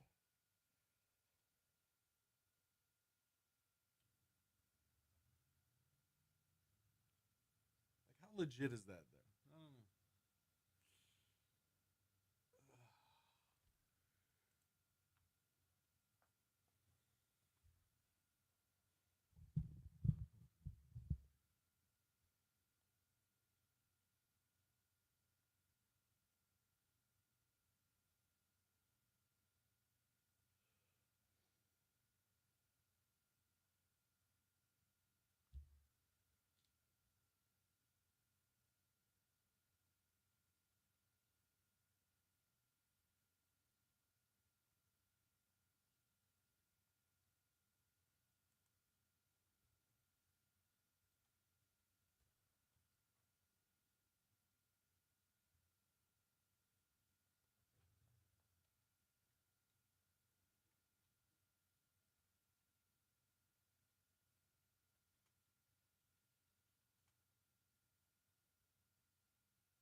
Studio.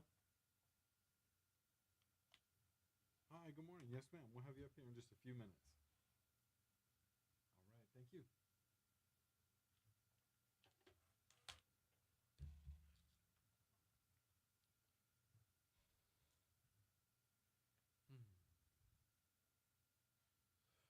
All right, Facebook, what do we got? And by the way,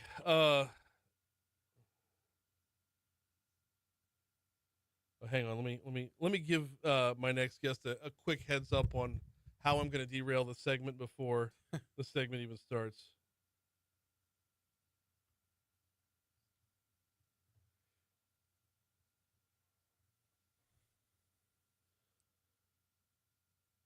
All right, I gave her a hint with emojis. You think that's enough? A wedding ring, a bride. I said we're going to start off on a different topic.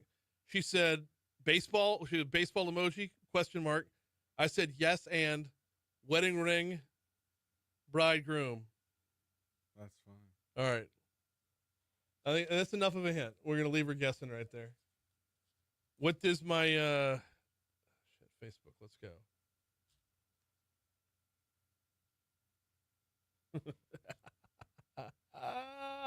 Yeah, the guy Mark says we've loved each other for a long time, and it was just one of those things. The timing was perfect. Our daughter was there. The promotion came up, and we can't even believe we were considered, let alone win. Okay, so it was they won something? Was it something that? What was? Yeah, it had I have to to look further into this. Yeah, this is fascinating.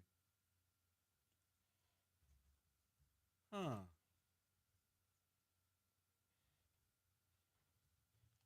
Yeah. It was a promotion the team put together. Okay. Hmm. All right.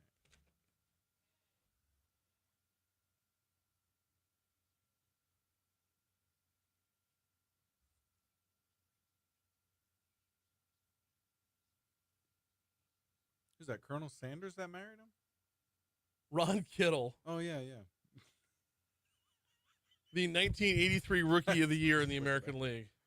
That's what I'm talking about. Who better, man? Who better? This is cool. It's kind of sweet.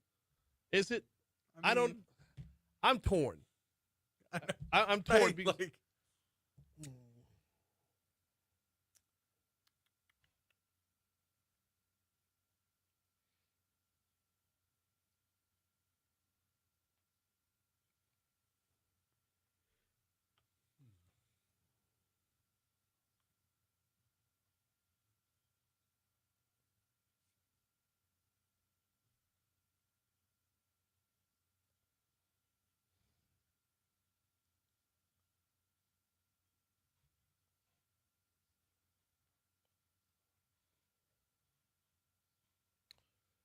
anything in the chat on this bad boy? I want to say Debbie commented. Let's see. I got to get back to it. Yeah, Love it. 60 seconds, not putting a lot of stress on anyone. there you go. Yeah. You know?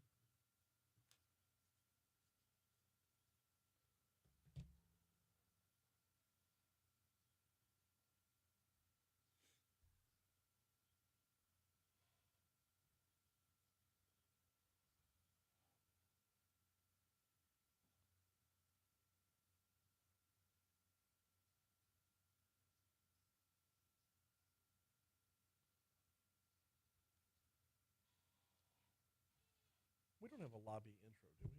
Mm-mm. I don't think so.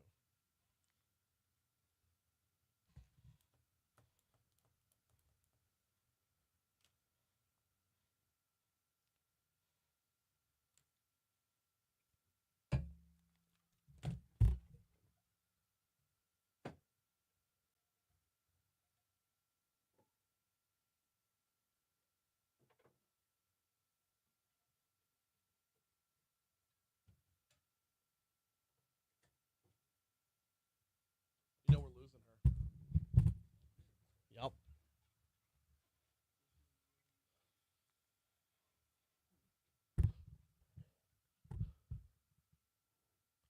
.737, Talk 107.3 FM, WBRP, Mornings with Brian Haldane, rolling right along. JP, you know, Yeah, we're losing her. that's what I was wondering. So what's going on? I Moving on learned to- about it on TikTok Oh, over the man. weekend.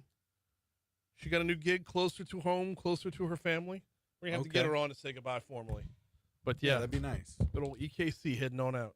So, right now, though, we pivot over to our good friends at the Louisiana Association of Business and Industry. Mary Beth Hughes Derrickson is on the hotline right now. Mary Beth, how are you this morning?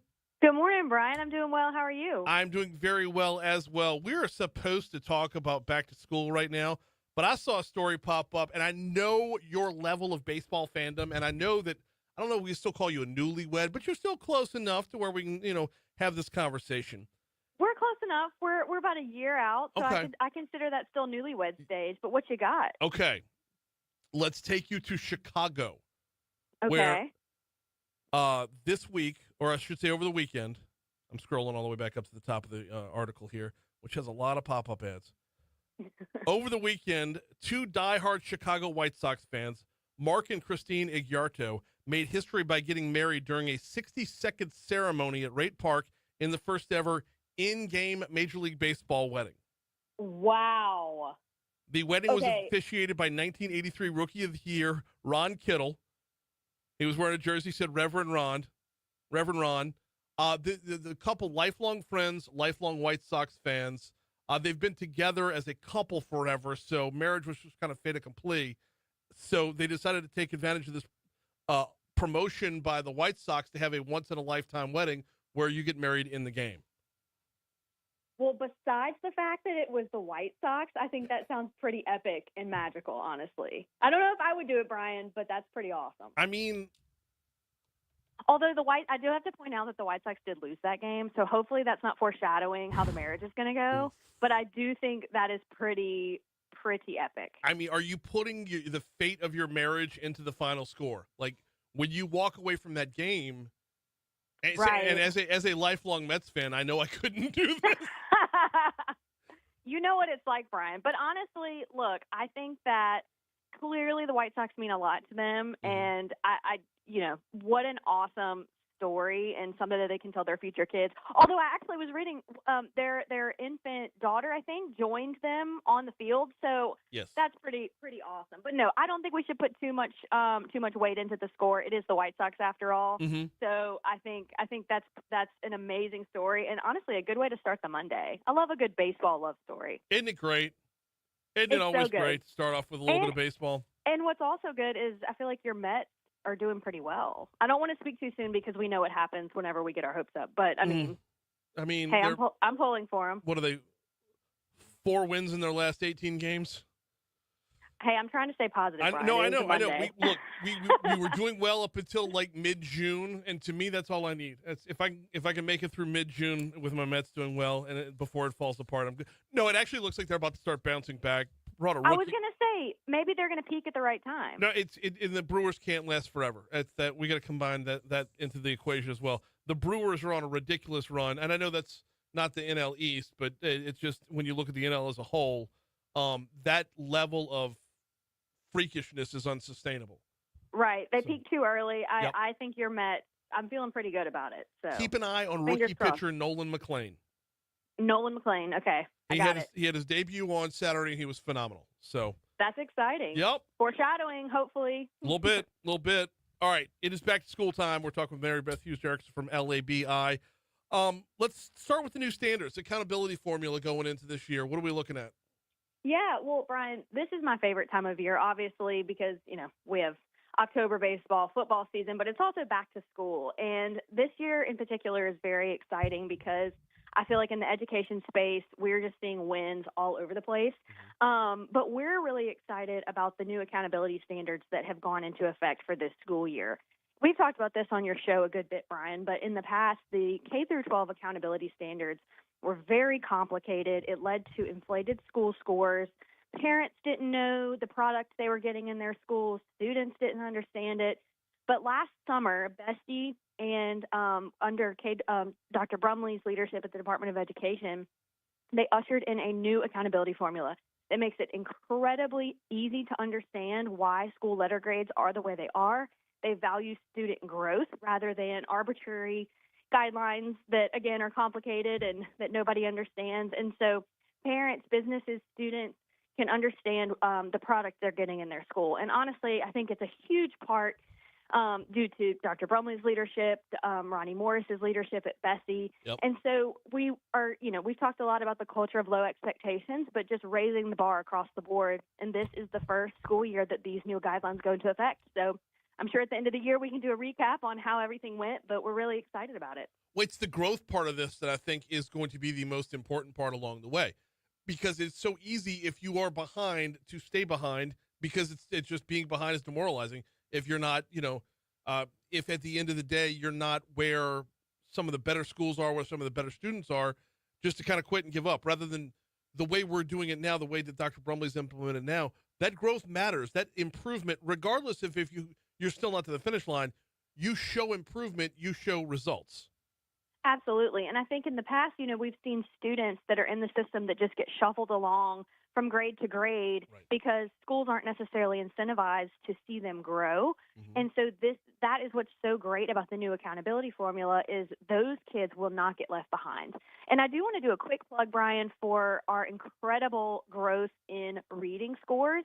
And that is partly due to the fact that we don't want kids to continue on in their education without being able to read. So we've talked a lot about the literacy screeners for third graders, and that is a huge part of why we have moved from 49th in the country in education to 32nd in the country. Just last year, or just earlier this year, the National Report Card scores came out in Louisiana. What we're doing is working. And again, all credit goes to our teachers primarily, Dr. Brumley's leadership, but going back to basics and not moving kids along until they are fully ready to enter into the next grade. Along with that, you talk about the moving up the rankings. Our fourth graders are now their reading achievements have surpassed pre-pandemic levels. I believe we are one of, if not the first state to get back to that point. And National U.S. Education Secretary Linda McMahon pointed that out a week ago today. Yeah, so we were excited to host Linda McMahon, the United States Secretary of Education, at Lobby, actually, for a roundtable discussion with some ed reform folks last week. But she also did quite the Baton Rouge area tour. I believe she went on a tour of an elementary school, met with other stakeholders in the area. And I think this is worth noting, Brian, because she is doing a nationwide tour on giving education power back to the states rather than at the federal government level. And she chose to start her tour in Louisiana because obviously what we're doing is working, and Louisiana is surpassing, I believe, the entire nation in reading scores in our growth from third grade to fourth grade. In our growth, yes. In our growth, yes. So just an incredible time to be in education in Louisiana, and obviously our counterparts are noticing, but Linda McMahon, the Secretary of Education, is noticing as well. That's on the literacy side. Numeracy side, we're showing strides, but are we going to see the same rapid improvement in math that we've seen in reading? So I don't want to speak for anyone in the department, but I do think since we have the implementation of a new math screener, which is almost the same model as the literacy screener, we should see huge gains there as well. But again, this all goes back to Dr. Brumley's vision of going back to basics. Students need to know how to read and do math. That is the purpose of school, going to school. You need to do those two things. And so I think, the reason we saw so much growth with reading is because not only are teachers having to take the science of reading classes to make sure they're certified in teaching reading, but we want to make sure that we're not just shuffling students along past the third grade if they don't know how to read, but the same goes for math. And so hopefully we will see these rapid growth. But Brian, I think the sky's the limit. I mean, this is in, 2 years that we have seen this tremendous amount of growth. And so I think there's a lot of momentum, and especially with the new accountability formula being implemented this year, it's just an exciting time to be in education in Louisiana. No, it absolutely is. And to see the results from the outside looking in is unbelievably it's invigorating as a Louisianan, like to know that the ship can be righted. That being said, go ahead. Oh, no, I was just going to say it really is. And the new accountability formula is now the gold standard in the United States. And that's not an understatement. Excel in Ed, which is a big organization that does a lot of ed policy work across the country, has said the Louisiana new accountability formula is the absolute gold standard. It's one of the top in the country as far as rigor, accountability, and simplicity. And so I think that's very exciting. One thing I did want to mention, Brian, on the new formula is the focus on work-based learning, which as the state's chamber, we're very excited about because we hear from our members all the time that they can't find qualified workers. So this new formula incentivizes internships, apprenticeships, getting students outside of the classroom and into business and having those hands-on real-life experiences. So that's another thing we're really excited about. That's very cool stuff going on throughout. Let's talk about measuring expectation moving forward. I don't want to limit our level of expectation. I don't want to curb our excitement at all. But when you make a big jump all the way up to 32nd, you're going to see diminishing returns. It's harder to get from 32nd to 25th than it was to get from 49th to 32nd. So how do we measure returns moving forward? Yeah, no, I think that's a great point, Brian. I do think that with this new formula, we have to manage expectations in the sense of anytime there's a new change in how we how we measure growth, how we measure how a school is doing. There's going to be a learning curve. And so I don't think we should expect this year for all of the schools and all of the systems to immediately either maintain where they're at or improve significantly. It's going to take a couple years to get all the kinks worked out. And so I do think we do need to manage expectations. However, I do think it's extremely encouraging when across the board we're seeing all of these things. So yes, we do want to manage expectations, but the optimist in me says that this is only the beginning, and we're going to see some great things for the state of Louisiana and the business community, Brian, because it's critical for the business community to have confidence in our K through 12 system, because today's students are tomorrow's workforce. So, 100%. Yeah. Yeah. So, I mean, I think that I think we're on the right track, and we want to continue seeing some great gains. She is Mary Beth Hughes Derrickson, willing to get married in lieu of a dizzy bat race. We always appreciate the time. Thank you, Brian. I appreciate it. Talk to you soon. 7:50. Here's your money now.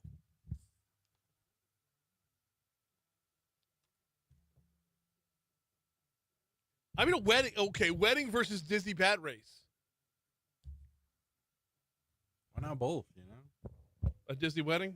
or maybe you do the Disney bat race after you say your vows. Yeah, I'm not. But like, the groom has a clear advantage there, right? Because Yeah. I mean, you can't run in a wedding dress. Be fun to see that. Yeah.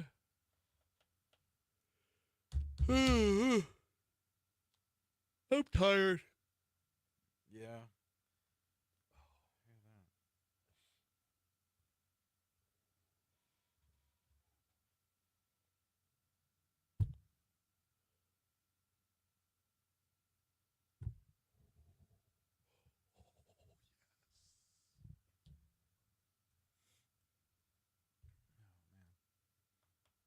Are you a big Alien fan?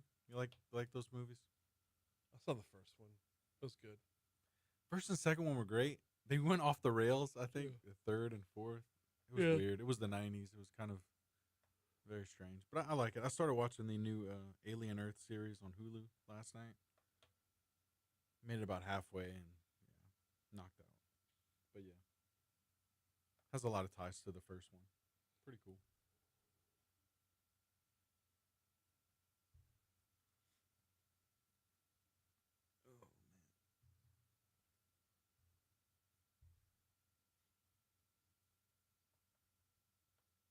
My brother called me this weekend raving about the new Naked Gun movie. I mean, he's like, I need to see it. He said, "Man, I was by myself," and he's like, "That's a movie you can't watch by yourself because there were moments like he held back from just busting out laughing because he was just like, I don't know, Theater wasn't really full, but he was raving about it. He's like, "We need to go see it together." I'm like, "I'd love to, man."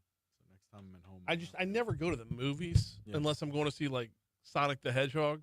Yeah, you know what I'm going to see tomorrow? What? I'm going to see Ninja Turtles, the first movie. They're re-releasing it for the 35th anniversary this week. Oh God! Yeah, man. The first live action one.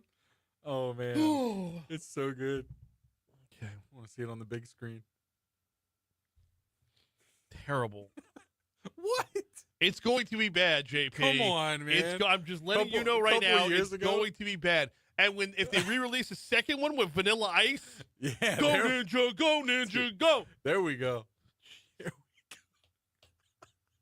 A couple of years ago, they re-released Labyrinth for like same thing, like a week.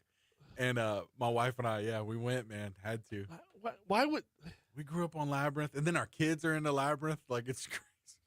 And they're not gonna like re-release Ghostbusters, the original, right? Or they give you Labyrinth and Ninja. They give you Labyrinth and Ninja Turtles. You don't.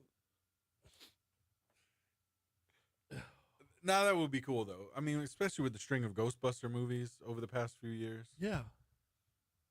I'm saying, like, you have an all-time classic. One, the female-led one, that doesn't count. But no, you have an all-time classic that's never going to come back out again. Right. But like maybe one day I go to the theater for a re-release of Dr. Detroit.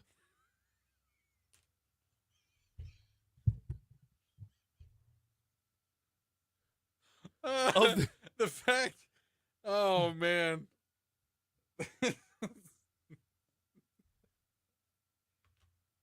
Oh, so good.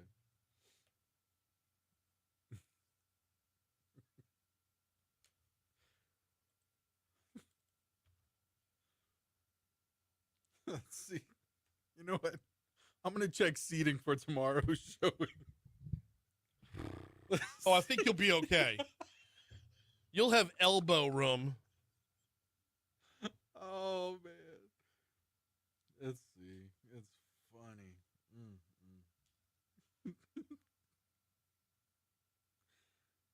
It'll be just me. It's got this 36-year-old guy in there watching Ninja Turtles by himself.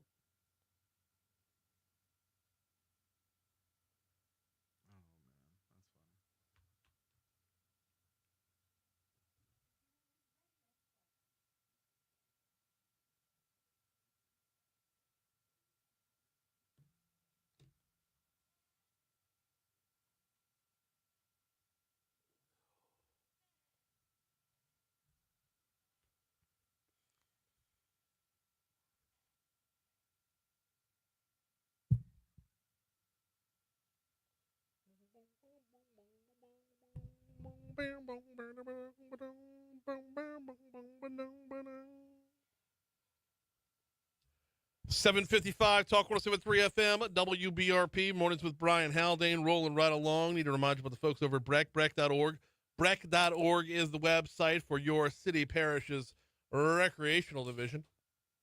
Whatever it is you're into, they got you covered. I say it every day. What I love about Breck is that they have to be all things to all people, and they are. And for example, I give you a great example. I'm going to go out to Independence Park this afternoon. I'll be out at Independence Park for cross-country practice. And you'll see a bunch of cross-country teams out, a couple cross-country teams out there. See a whole slew of soccer teams out there. When you get over by the Lobdell side, you're going to see a bunch of kids playing, have the pads on, playing football. And right there, smack dab in the middle of Independence Park is the Goodwood Library. But next to that, you got the Breck Theater, where I'm sure there's rehearsal for a play going on inside. Across the street, you got the tennis courts, which are going to be jam-packed. And then on the backside of that, you got Liberty Lagoon. All things to all people wrapped up in one. And it's just one park. It's just one. You'll learn more about all of them at breck.org. Meanwhile, down in New Orleans, what did I do with my...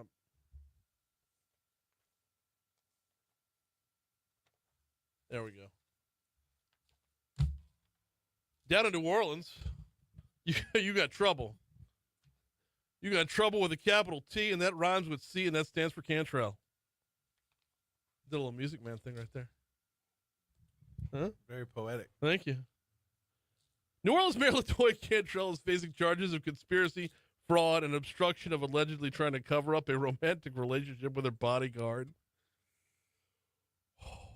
Prosecutors say Cantrell and retired NOPD officer Jeffrey Vappy cheated the city out of $70,000 for trips they took together under the premise that Vappy was providing security to Cantrell. Loyola University professor Dane Cialino says the evidence laid out in the 18-count indictment will be difficult to defend for Cantrell and her lawyers. The evidence is highly public. It's been laid out. They have pictures in the indictment. What was paid to Mr. Vappy is very easy to calculate. It was roughly $70,000. The mayor has previously said her relationship with Vappy was strictly professional, but prosecutors say they found 15,000 messages sent through the WhatsApp platform that provides evidence of a love affair. Cialino says having an affair is not the crime. It's the using of taxpayer money and then trying to cover up. He says if Cantrell's found guilty on most of the charges, it could result in a federal prison sentence of 5 to 6 years. She's not guilty. She has not pled guilty or been found guilty by a jury. But if that happens, she's going to be looking at jail time for sure. This is not; these are not probatable crimes. 5 more months to go, New Orleans. 5 more months to go of Cantrell's term. First sitting mayor in New Orleans' history to be indicted. I mean, conversely, you can also say she's the first woman mayor to be indicted. I mean, if you want to celebrate firsts, she is the first woman mayor to be indicted. Vappy, by the way, was indicted last summer on wire fraud charges.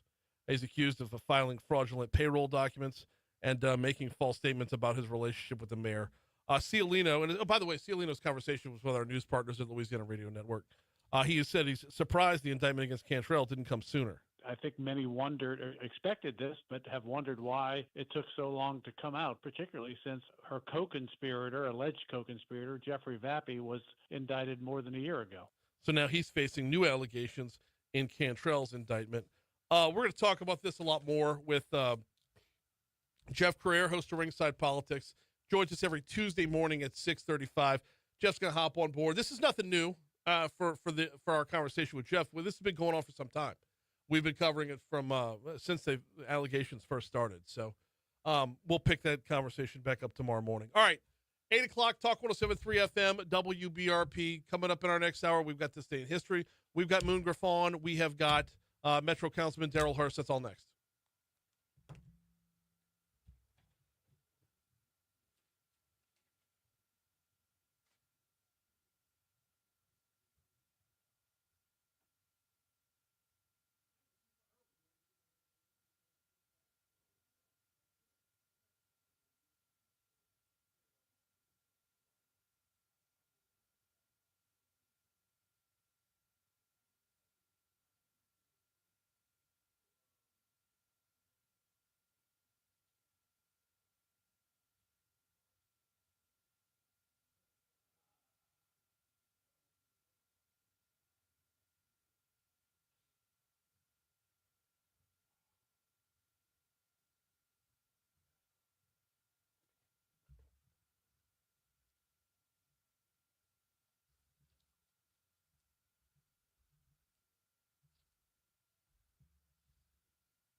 Somewhat, yeah. We revamped the whole area not too long ago.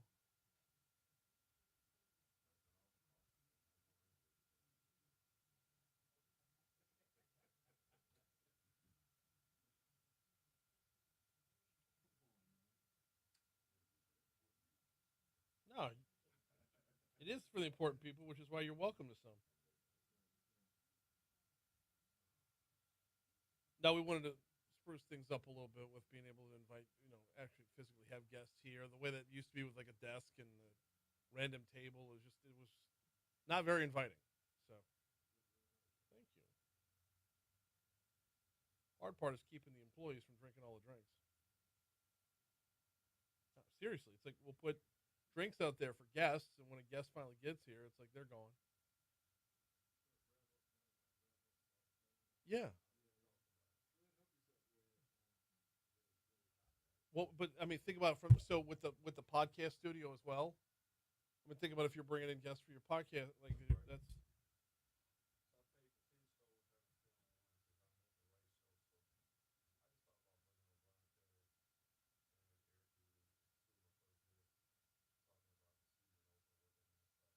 Do it. Yeah.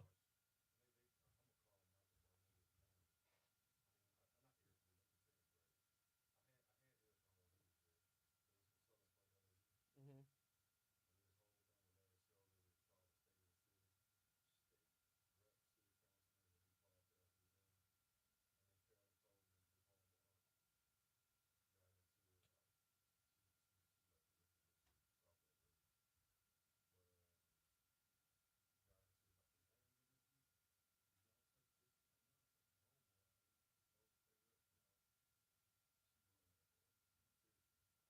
Okay.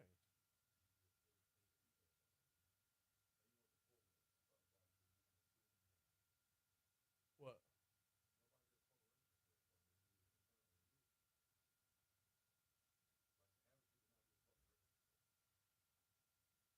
Really?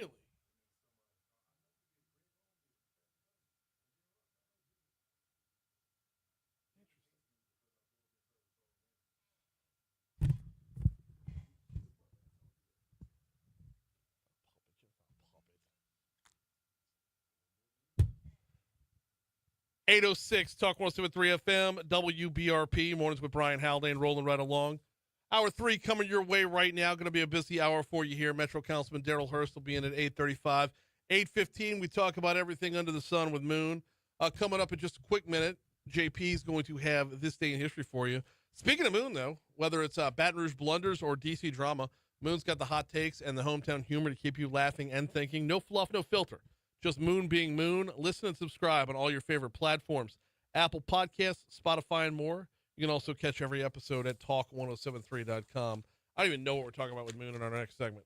I was at Legislator on Friday. I'm sure there's a few things that trickle down from that we might cover, but who knows? We cover everything under the sun with Moon Griffon Mondays at 8:15. Right now, it's time for this day in history. Let's go.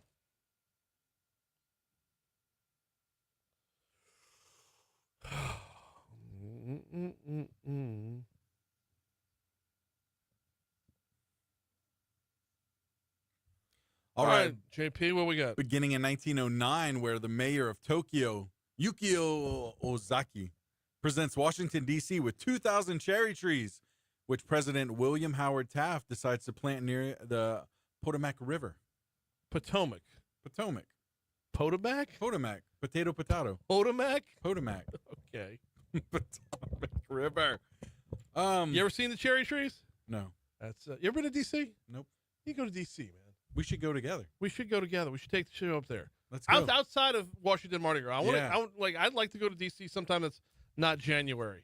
That's what I was thinking, Washington Mardi Gras. I'm like, I'll just produce a show up there. Why? If we could swing that, I would love to have a field producer for that. Be awesome. But the cherry, so they're kind of on the way up towards the Jefferson Memorial. Yeah. And I'm never there in season, so. I was going to say, I never just seen it in person. Right. Of course, photos, but yeah. Hey, keeping it with the presidents here. 1938, Franklin D. Roosevelt dedicates the Thousand Islands Bridge connecting the U.S. and Canada.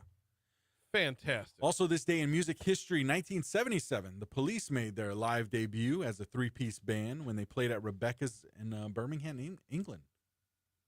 You skipped a big one, too. What did I skip? You skipped 1920. What was 1920? All right, ladies, pay attention. JP hates you.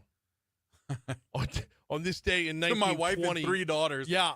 On this day in 1920, the 19th Amendment to the Constitution was ratified, giving women the right to vote. Well, no, that's big. I missed that. That's my fault. Dropped the ball on that. I was so focused on the Police's debut, I didn't realize. Right? You know. Hey, you know what? Speaking of music, 1984, George Michael has his number one hit with the single Careless Whisper. It made George the first person to reach number one as a solo artist and a member of a band in the same year. Okay. You know, the first time I heard that song, I heard the cover of that song. Had no idea it was a George Michael song at Really? all. Yep. Who covered it? It was a band called Seether. It's a rock song. They did a rock cover of it. Yeah. Can't do a rock cover of that song. Oh, wait till you definitely can. Hey, keeping it in rock music, 1986, Bon Jovi released their third studio album, Slippery When Wet, when it peaked number one on the U.S. charts, going on to sell 28 million copies worldwide. That was their biggest one. Yeah. You Give Love a Bad Name, Living on a Prayer. You know what? What's the biggest overrated song? Living on a Prayer or Don't Stop Believing? Wow. Which the one's fact that more you would call overrated? either one of those overrated. No, come on. They are both properly Come on. rated. Are they? Yes. Okay. I'll give you that. No, I don't. 2005, Dennis Rader is sentenced to 175 years in prison for the BTK serial killings in Kansas. Wow. Forgot all about him. Oof. Anything else on this day? Yes, it was on this day in hang on. On this day in 1988, at the Republican National Convention, which was in New Orleans. Yeah. George H.W. Bush was nominated for president, Dan Quayle for vice president. Okay. That was on this day in 1988. All right. Yep. Moving on to birthdays? Yep. Well, unfortunately, we recently passed, but Malcolm Jamal Warner today. Oh, wow. Okay. As well. Yeah. Also, actor Dennis Leary, Edward Norton. Okay. Here's a big one. Patrick Swayze also today. Yep. Let's see. Robert Redford as well today. Well, a lot of big actors today, huh? Christian Slater as well. Okay. Anybody else on your end? Meriwether Lewis from Lewis and Clark. Okay, yeah. Yep, he was born on this day in 1774. And in the world of sports, we got two of them for you. Oh, wait, hang on. Was that born or died? No, it was died. Okay. In the world of sports, we got, son of a gun. Give me 1 second. I don't know why my computer decides on doing this. Former New Orleans Saints tight end Jeremy Shockey, born on this day in 1980. And former Redskins and Eagles running back, but Louisiana's own Brian Mitchell, born on this day in 1968. All right. Moving on to deaths. Genghis Khan today. Yep.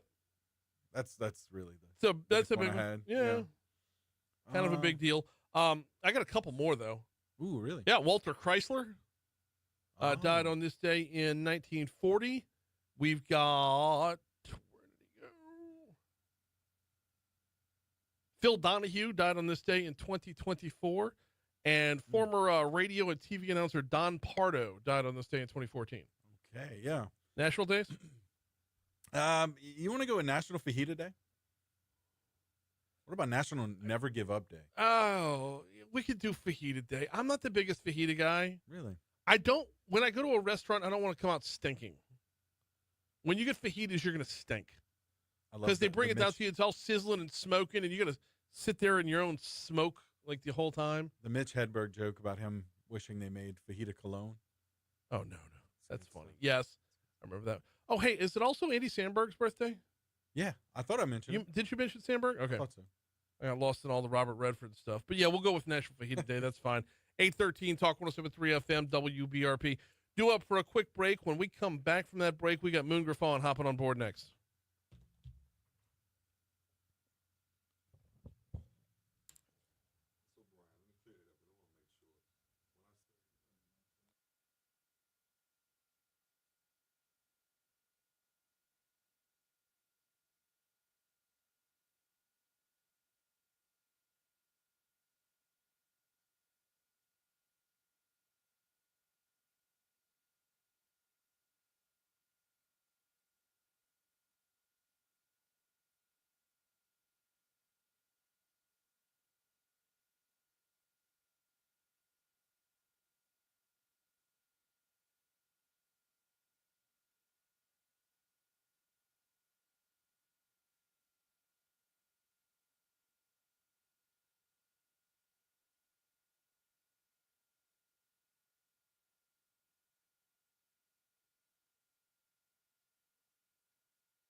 616 Talk 107.3 FM, WBRP. Mornings with Brian Haldane rolling right along.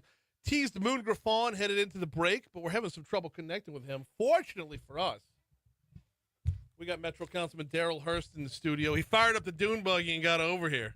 I did, man. I pulled it out my driveway. Okay, you've got an awesome program that I want to talk about because this should be celebrated, explored, celebrated, and continued. But we got to start with that. Okay, can we start with the ATV? So nobody tells the real story. That was a hit piece, right? Mm-hmm. So I ended up getting 2 wastewater treatment surplus ATVs because I have a 5-acre community center. I have 60-year-old employees. We give away dog food to the community. We give away big 40-pound boxes. They were struggling, even cleaning the whole site up. Mm-hmm. They stole them. And so when the advocate called me that day, I said, before you ask why I purchased one, go pull the police reports and see the videos where they stole the last 2. Right. So I did everything I was supposed to do. Went to G and Gonzalez, went to Friendly, went to multiple ones, asked for the lowest bid. The lowest bid was G and Gonzalez. Okay. They couldn't get it in, so I went to the second bid. But the thing about it is we use it for community cleanups. Right. We use it to work around the community center. Use it for community events. And they said, well, why was it parked in your driveway? Nobody asked that question either because I had a community event across the street from my house. See, I was under the assumption it was parked in your driveway because the previous one got stolen, so you wanted to keep your eyes on it. No, that's not even the reason. I actually got a storage to put it in. Okay. But DPW didn't have enough room in the trailers at 10 o'clock at night to carry it. Uh-huh. And they said, don't leave it out here, Darryl, because if you leave it out here, somebody's going to take it. We'll be back tomorrow. Well, it was an Easter event. They said, well, take it home. I put it in my driveway. It stayed there until the next event, which is about a month later. Yeah. So that's the whole story to it. But the bottom line is being used for community cleanups. Okay. It's being used for community events. And it's being used to manage the 5-acre community center. Now, I did ask DPW, could I use one of theirs? They told me no. I waited one day till about 3 o'clock. They're supposed to drop it off. Never dropped it off. So I wasn't able to fulfill my community-based obligation. So at that point, due to my salary savings, so everybody listening, my salary savings, because I don't have a legislative aid, I was able to take some of that money and put it towards investing in ATV. So no, it was actually being very fiscally responsible and being used for what it was intended for. And it's not illegal to buy it, nor is it illegal to have it in my driveway. But I had it in my driveway to make sure that the third one was not stolen. Right. Well, but because you didn't want to leave it on site. Correct. Right. It would have been on a 5-acre field in the middle of nowhere by itself, and people were worried about it getting hot wire like the last one did. That are actually on camera getting hot wire, by the way. That's incredible stuff. Did we ever find the other ones? We found one. But he had jacked it up so bad it was not useful. And we kind of built a relationship. We have a homeless feeding program. Mm-hmm. So it's one of the guys that came over there was eating with us every day. He kind of would look around while he was there, and he came back and stole it. And my community center director, just as a part of what we do, had built such a great relationship. She went down there and said, I know it's you. He said, I have it back in an hour. Pushed it down the street. By the time he pushed it back, it was too – and that was actually a golf cart, not the ATV. It was too bad to use. Okay. Okay. You invest a few more dollars to drop an air tag on this one? Well, it has a GPS on it. Okay. It's built into it. Yeah. They just come with them now. Right? That is an important part of the equation right there. Absolutely. All right, let's get on to the real business at hand. Let's talk tires. What are you working on? So we're excited. So I gave a shout out to Sharon Mann with Republic Services last time I was here. I'll do it again. She and I were on the phone. She drove from Sherwood Forest down to downtown, saw about 15 tire shops. And in seeing those 15 tire shops, probably saw about 1,500 tires. Yeah.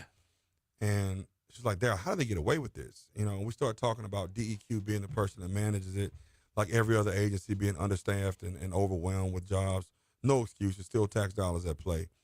But we said, well, if it's a DEQ issue, how can we as a city parish kind of fill that gap, create that gray area? So we put a small working group together, myself, Sharon, Department of Environmental Services, some other folks, and we came up with something like the ABC board for tires. Okay. So let's just say you open a mechanic shop. You can get your permit, but you can't sell tires without a tire permit. Right. And so some of those things are, how do I properly store those tires? Okay, so it either has to be behind a fence that's minimum 6 feet tall, maximum 8 feet, or it has to be in a storage container. The most tires you can have out to the public and to the public right away is 5 for advertisement or anything. Mm-hmm. So those piles of waste tires that we see out there will no longer be allowed. If you go down Florida Boulevard right now, it's probably this morning, probably 500, 600 out there just at one business. I live in Sherwood. I take Florida Boulevard all the time. I am one of the biggest, if not the biggest, proponent of the Florida Boulevard Corridor project. And Councilman Hurst, I can tell you that every person I've talked to about this project, I've asked them, there's beautification, it's going to be great. What happens? Well, I know right where that is. Councilman Hurst showing me pictures. I know right where that is. I drive past that daily. And with Florida Boulevard Corridor project, we have something awesome in Amazon right there as a catalyst to launch everything. Beautification's one thing, but when it comes around to economic development, I can't think of an investor or a business owner that's going to want to say, put my business next to that pile. Because the area has to be investable. Yes. And Florida Boulevard has so many that when you think you're out of the red area and you're moving into the black, 5 minutes down the road, there's another one with tires everywhere. So, but what this will allow is for us to check the manifest from DEQ to make sure that they properly dispose of these tires. Mm-hmm. If they don't do so, they get charged $50 per tire, up to 3 fines a year. We can revoke your tire permit, which allows them to not have the ability to operate in the parish. Now, here's the other part, too. I've talked to Dustin Yates. He's the only one I'm waiting on the confirmation from, but he was on board. I've talked to Mayor Wade Evans in Central, Mayor Waits in Baker, Mayor McDavid in Zachary. This is being co-authored by Brandon Knoll, Mayor Pro Tem, Councilman Anthony Kennedy, Rowdy Goday. And so it's truly a parish effort. Well, we know that those cities, we're not allowed to enforce it there without their buy-in, and those mayors have jumped on board and said, we understand the need for it. We're on board as well. As phase 2 of this, we'll be adopting it in our cities as well. Now, just to be clear, though, these businesses that have these stacks of tires that are out front, part of the problem is that the tires don't stay there. They end up randomly, I don't know how tires end up in so many different places around our parish. But the other part of the problem is, are those tires even sellable? Well, it doesn't matter because the ordinance says that they only have 500 waste tires. And so... that's waste, not inventory. It does, 500 waste tires plus whatever inventory, but inventory is not going to be stored outside. It'll be stored inside, protected from the weather, so in most cases it doesn't crack. They can have a few used tires, but this allows us to look at their manifest and say you took in 200 tires, but you own at $2.25 disposal fee, right? Because it's every time you buy a tire, right? But you only dispose of 20, so you pocketed the rest of the money. Ding, here's your fine. Okay, and if we see on camera that you've dropped them in the I call them woods and hoods because that's where they go, right? Yeah. Then we can charge you $50 a tire, which if it's 200, that can shut a business down. Let's talk about the woods and hoods because that's where the real problem comes in. And I mean, I remember back when Matt Watson was running for mayor, and this was a big part of his campaign, wanting to put in a recycling center as well. But retrieving tires from all over the parish, I mean, it's unbelievably labor intensive and time consuming. Well, I'm going to let the cat out the bag a little bit early, but the recycling center's coming. So the great thing about it is that when we're able to recycle cans back in the day, you stop seeing cans all over the street, right? Yeah. So they're going to buy the tires for $2 a tire.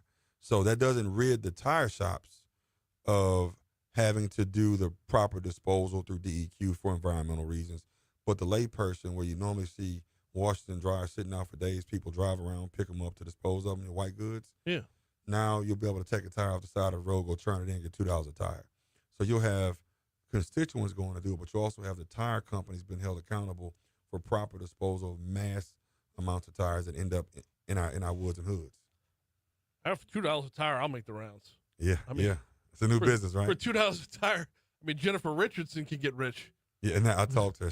She always tells me, well, Darryl, I saw 4 tires. I said, Jennifer, let me show you 400. Because but I love Jennifer, and she's a little warrior. She's a big supporter. Pat LaDuff is. Yeah. The Federation of Civic Associations is a huge one. BRAC has been a good partner in this as well. So from the business community to the neighborhood associations, everybody wants to see a change here. So we're so excited to bring it. How did we get to the point where tires are this big of a problem? Well, again, it's not a city thing. It's a state thing. It's DEQ matching the manifest, making sure that the tire haulers are disposing of the amount of tires that we're taking in, right? Mm-hmm. You know, us having a tire permit will allow us to go in and say, hey, let me take my tire back with me and not properly dispose of it, which is what happens. I'll charge you less if you take your tire, right, which is illegal. And so we'll be able to do things like they do with the ABC board and hold people's feet to the fire to do the right thing, which protects our neighborhoods, our community, and economic growth here. Yeah, the part that baffles me, like, is if I have a tire, there's a wheel inside it. And the times when you see a tire on the side of the road, it's just a tire. That's right. It's like the only time I'm dealing with tires is when I have a flat or I'm getting it changed. Which the rim is off. Right. How did the rim get off the tire? Right. That's the part that leaves me baffled. Don't think I'm not going to follow up on the recycling center. Do we have timelines here, locations? I don't Do know. we know? She went through federal court to fight that. Uh-huh. My understanding is what I was told about 2 weeks ago. And she won it. Mm-hmm. And it's going to be a big facility. And I think it's going to change at least that part of Blight as it relates to Baton Rouge and the parish of East Baton Rouge. It's in the Elson area is what it's going to be. Okay. Because it's just doing this off of memory, there was a lot of problems with location. There was a lot of problems with noise as well. Well, I think all of that is what they went through, and you can expect it in the Elson area. I mean, that's where all of our dumps are, the private and public around that area as well. So, getting back to what you've been working on, do you have everything you'll be putting in front of the council? Is there anybody not on board here? Is everybody on board? No, so I haven't spoken with everyone yet. I want everybody to have the opportunity to read it. I want to send out a couple of emails, but I know I did speak with Aaron Moak. When I spoke with Wade Evans. I respectfully go to my council members that represent other municipalities, and those two are on board. So I'm if I had to count in my head, because it's illegal to have a quorum in a discussion outside of a public body, but just through my individual conversations, I believe it'll pass. Okay, all right. And if it does pass, give me some timelines on turnaround. Well, how quickly do you think we're going to see effect? I believe we say 6 months. Part of it is because of the erecting of a fence and pulling some sort of storage unit out there, kind of giving them opportunities to switch the facade up on the building to make sure that it can be aesthetically pleasing as we want it to in the ordinance. Yeah. And then also to make sure they get their books together, because we're coming around. As a matter of fact, this pile, Adam Smith, the director of DES, said that's the first one he's going to. Everybody knows what a pile is, man. Oh, no. It's, so the one you showed me in your picture, there's another one that across the street from it almost. Almost across the street, yes. Yeah. Has the Christmas lights up. Yep. That one, that was it. They got the, it's so stupid on the radio. That doesn't make sense on the radio. But the tires, the way they're stacked, they have that crisscross pattern. It's like, it's like a braided pattern. It looks of like tires, a braided man. pattern of tires. Is exactly what it looks like. And it is, it's an eyesore to say the least, but it's also an environmental problem overall, and we could be seeing change in the very near future when it comes to that. In the meanwhile, last one before we get you out of here, will this be detrimental to existing business? It won't, because if you operate right, then you're already following DQ's laws. We had to work with the state to be able to get this done the right way, to make sure that we didn't impede and state law still took precedence over our local law. So it is done in a way that just makes you operate better in our city parish. And as long as you're a good operator, your business stays open. It's like you can have alcohol. If you're selling to minors, you're not a good business, right? Well, yeah, that's right. So as long as you're not selling to minors, as long as you're disposing of tires properly, like the state tells you to do it, we wouldn't have had to put this ordinance in place anyway. Now, Brian, I'm going to give you Plank Road coming up next. Stay tuned. Good stuff. Why are you going to tease like that? Good stuff, How long Brian. till we can talk about that? October 1st. October 1st. Good. I'm talking great stuff, Brian. All right. Looking forward to it. Transforming Plank Road. Look, I believe that's a catalyst, right? Absolutely. A catalyst for Baton Rouge on so many different fronts. He is Metro Councilman Darryl Hurst. I greatly appreciate a couple minutes this morning. As always, have a good one. You too. Coming up on 8:30, we're at 8:30. Coming up on news, ABC News at the bottom of the hour. We've got our local news, traffic, and weather. Mardi Gras line, Amtrak to Mobile and back from New Orleans to Mobile and back. We're going to talk about that next. Kill my mic.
8:37, about to roll over to 8:38 at Talk 107.3 FM, WBRP. Mornings with Brian Haldane, rolling right along. My apologies in setting up the teasing that we had Moon on. I didn't know Moon was out of town today. So, no worries. No worries at all. We'll catch up with him next week. Got a lot to talk about with him, though. And you know what? I'm going to touch on one of them right now. Friday, I had the chance to go to the Legislator Conference.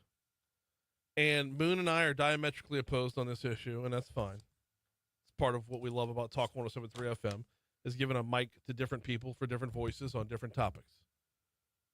I'm talking about carbon capture, carbon sequestration. We are diametrically opposed. Was at the Legislator Conference on Friday, and one of the things one of my takeaways from Legislator is the conversation about carbon capture is about to just skyrocket. You think we're talking about it a lot right now? Give it 6 months. And I will be very deliberate in making sure that every aspect of the conversation is held right here. From a business end to a science end to an opposition end to what conspiracy theory are you afraid of end when it comes to carbon capture. And I bring that up because there are folks out there that believe that the government is constantly out to get them. And when it comes to carbon capture, they believe that there will be nefarious forces at work to take away your home. Eminent domain will come up a whole lot. But one of my bigger takeaways, getting back to it, one of my bigger takeaways from Legislator was that the carbon capture, carbon sequestration, CCS or CCUS, if you put usage back in there, is going to be a very, very big topic in the very near future. And I am of the belief that carbon capture has the potential to be Louisiana's oil and gas mulligan. When you look at the oil and gas business in Louisiana, we're very mom and pop. We got a lot of the service that goes along with it. Yes, we have ExxonMobil here, but you cap out at ExxonMobil here. When you look at the oil and gas industry in the South, compare Louisiana to Houston, compare New Orleans to Houston, compare Baton Rouge to Houston. Why are we not today in Louisiana where Houston is today in Louisiana? Why, in the late 70s, early 80s, did so much pack up and move? Why does Baytown exist? When it came down to it, Houston offered a better business package. They offered lower taxes, a lower cost of doing business. They offered what was largely perceived as a better workforce and a friendlier governmental environment to get business done. With carbon capture, we have a clean slate to do this over again, to take our mulligan and swing away.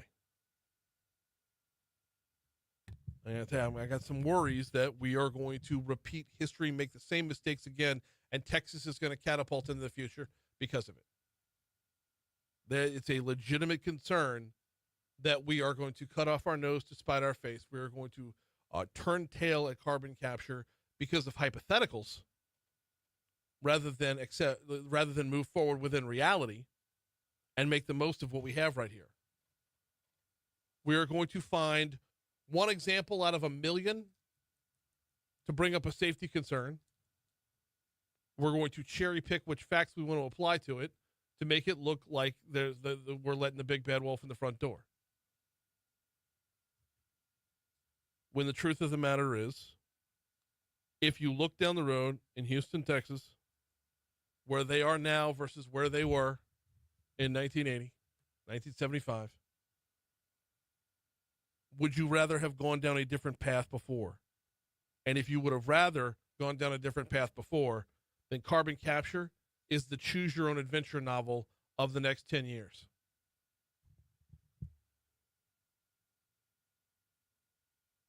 That was just one of my takeaways from Legislator. Another one was regionality. Growing regionally needs to be on the forefront very, very soon. And I took that away from Southwest Louisiana because you have the Southwest Louisiana Chamber or Economic Development Alliance that's showing off everything going on in Lake Charles. And it's awesome. They're doing some really great things down there. But the question becomes, how do you connect Lake Charles to anywhere else? There's a big stretch of interstate between Lake Charles and Lafayette. I know. I had to drive it at about 40 miles an hour as there was a monsoon on Friday after the conference, excuse me. How do you connect those two simultaneously? How do you connect other regions in Louisiana? How do you make Cenla take advantage of Cenla? How do you make Northwest Louisiana bigger? Like, is there a Shreveport to Natchitoches or Shreveport to Ruston connection that can dial education back into the economy? And here in Baton Rouge, should we be looking at a bigger connection when it comes to our relationship with New Orleans? And what does that look like? Well, one of the facets of it that always comes up, and I always poo-poo, and maybe I'm on the wrong side of history on this one. Yes, I'm willing to admit that. One of the facets of it is the commute. Baton Rouge, New Orleans to Baton Rouge. Today, for the first time, well, I think they had a launch party on Saturday, but today, passenger rail service between New Orleans and Mobile, Alabama is up and running. You heard about this in news at the bottom of the hour from our news partners at Louisiana Radio Network. It's called the Mardi Gras service. Twice daily routes are running. Morning and evening departures. The train will make stops along Mississippi's Gulf Coast. Chairman of the Southern Rail Commission, Knox Ross, tells our news partners at LRN that right now interest is high.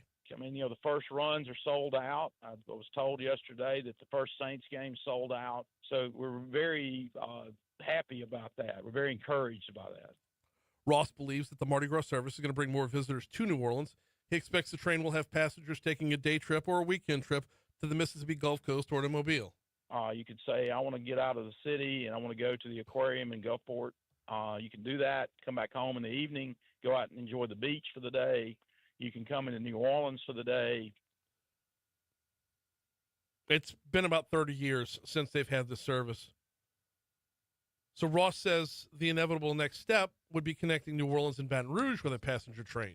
So that we can turn this into a Baton Rouge to Mobile corridor. I mean, that's what would be very exciting and we think would be a real economic boon for that whole corridor.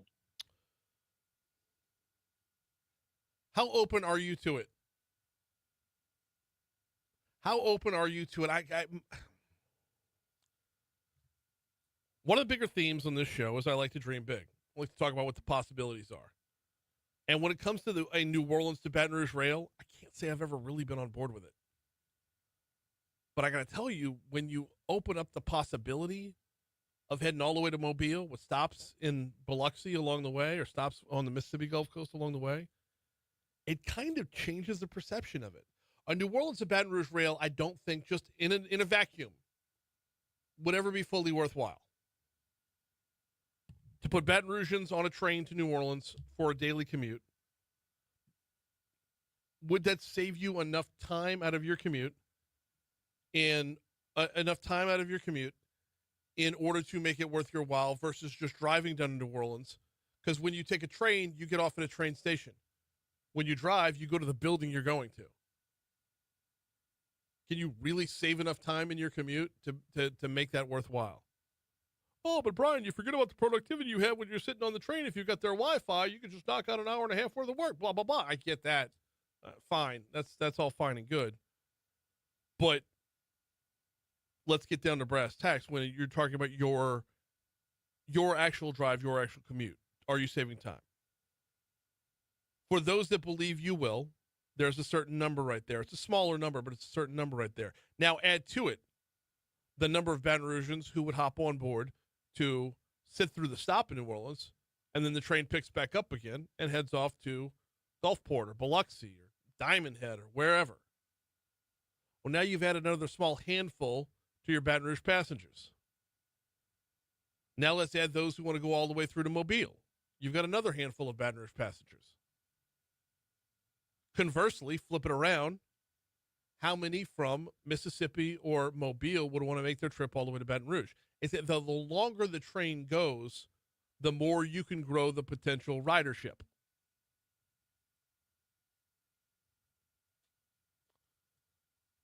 That's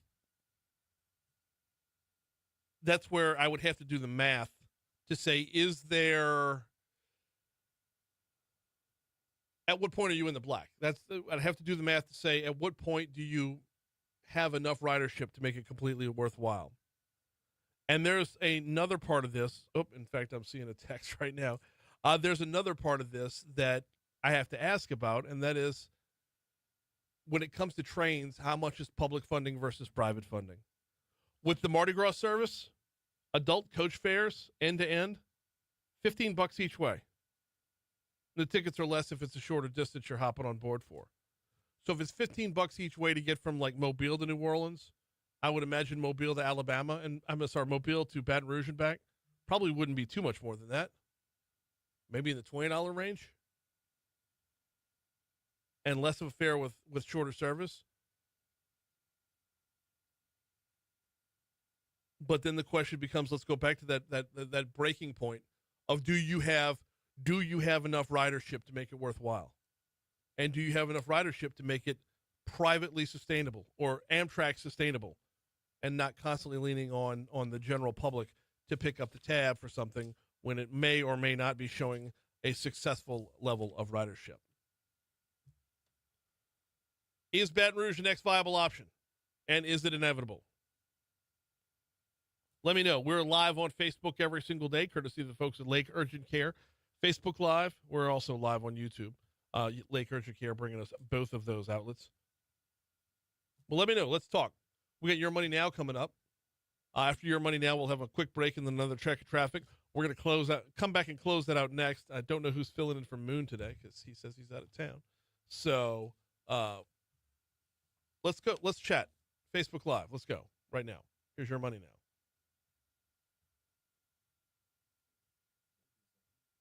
Oh, my bad.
Troy says there's more inertia in Louisiana than there is volume for CCS. Yeah, and there's also a few poison pills out there that are going to do everything they can to make sure it doesn't happen. Oh.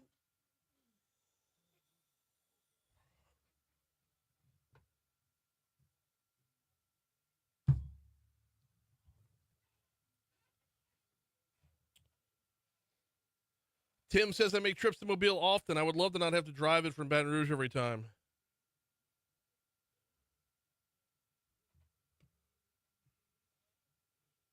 Oh, man, one segment to go.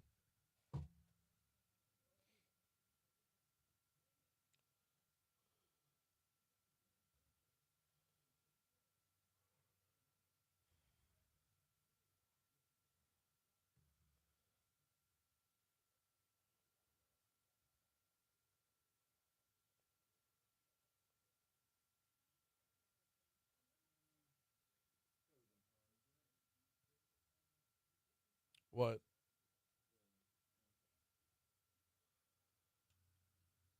I mean, yeah, if you're making trips to Mobile often, then yeah, that'd be great. But yeah, like you said, to New Orleans, so I mean, Tim, are you going for business or pleasure?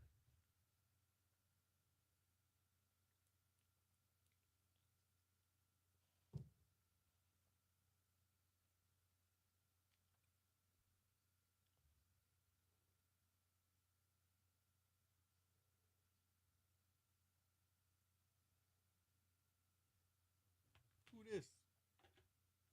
Studio. Nobody. Studio. Hey, Moon.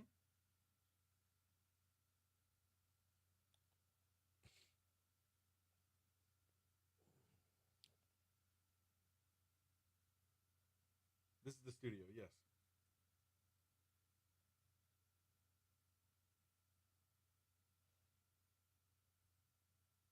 Yeah, nice. No, it's all good.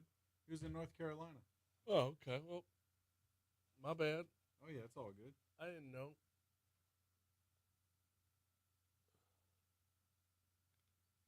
All right. Sounds good. Yeah, no. Yeah, sorry to bother you.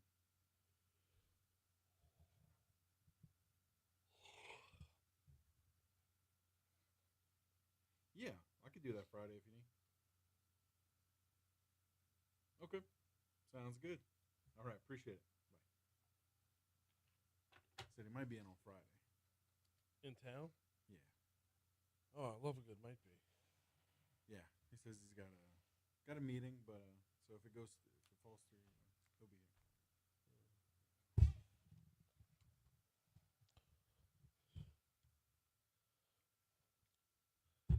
856 Talk 1073 FM, WBRP, mornings with Brian Haldane, rolling right along. Okay, we've got more questions than answers on the train topic as we were heading into break there. By the way, a quick aside, starting next week, and I'm grabbing this one from our news partners at WBRZ. Starting next week, Amtrak will offer bus service from Baton Rouge to the New Orleans station for connections to that Mardi Gras route to the coast. So we might get a kind of a preview of whether or not the demand is there or not. Because if you can hop on a bus, although I don't know, so let's talk public perception for just a quick second.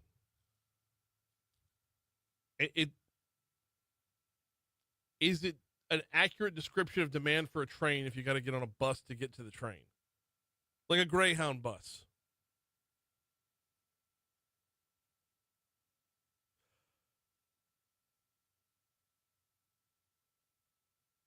Oh, okay. I'm not the biggest proponent of this train idea, but I think we're going to get soured on the numbers real fast, and here's why. The bus service that's feeding the train down to New Orleans, it's a Greyhound bus that leaves from the bus station on Florida Boulevard. So now let me re-ask the question.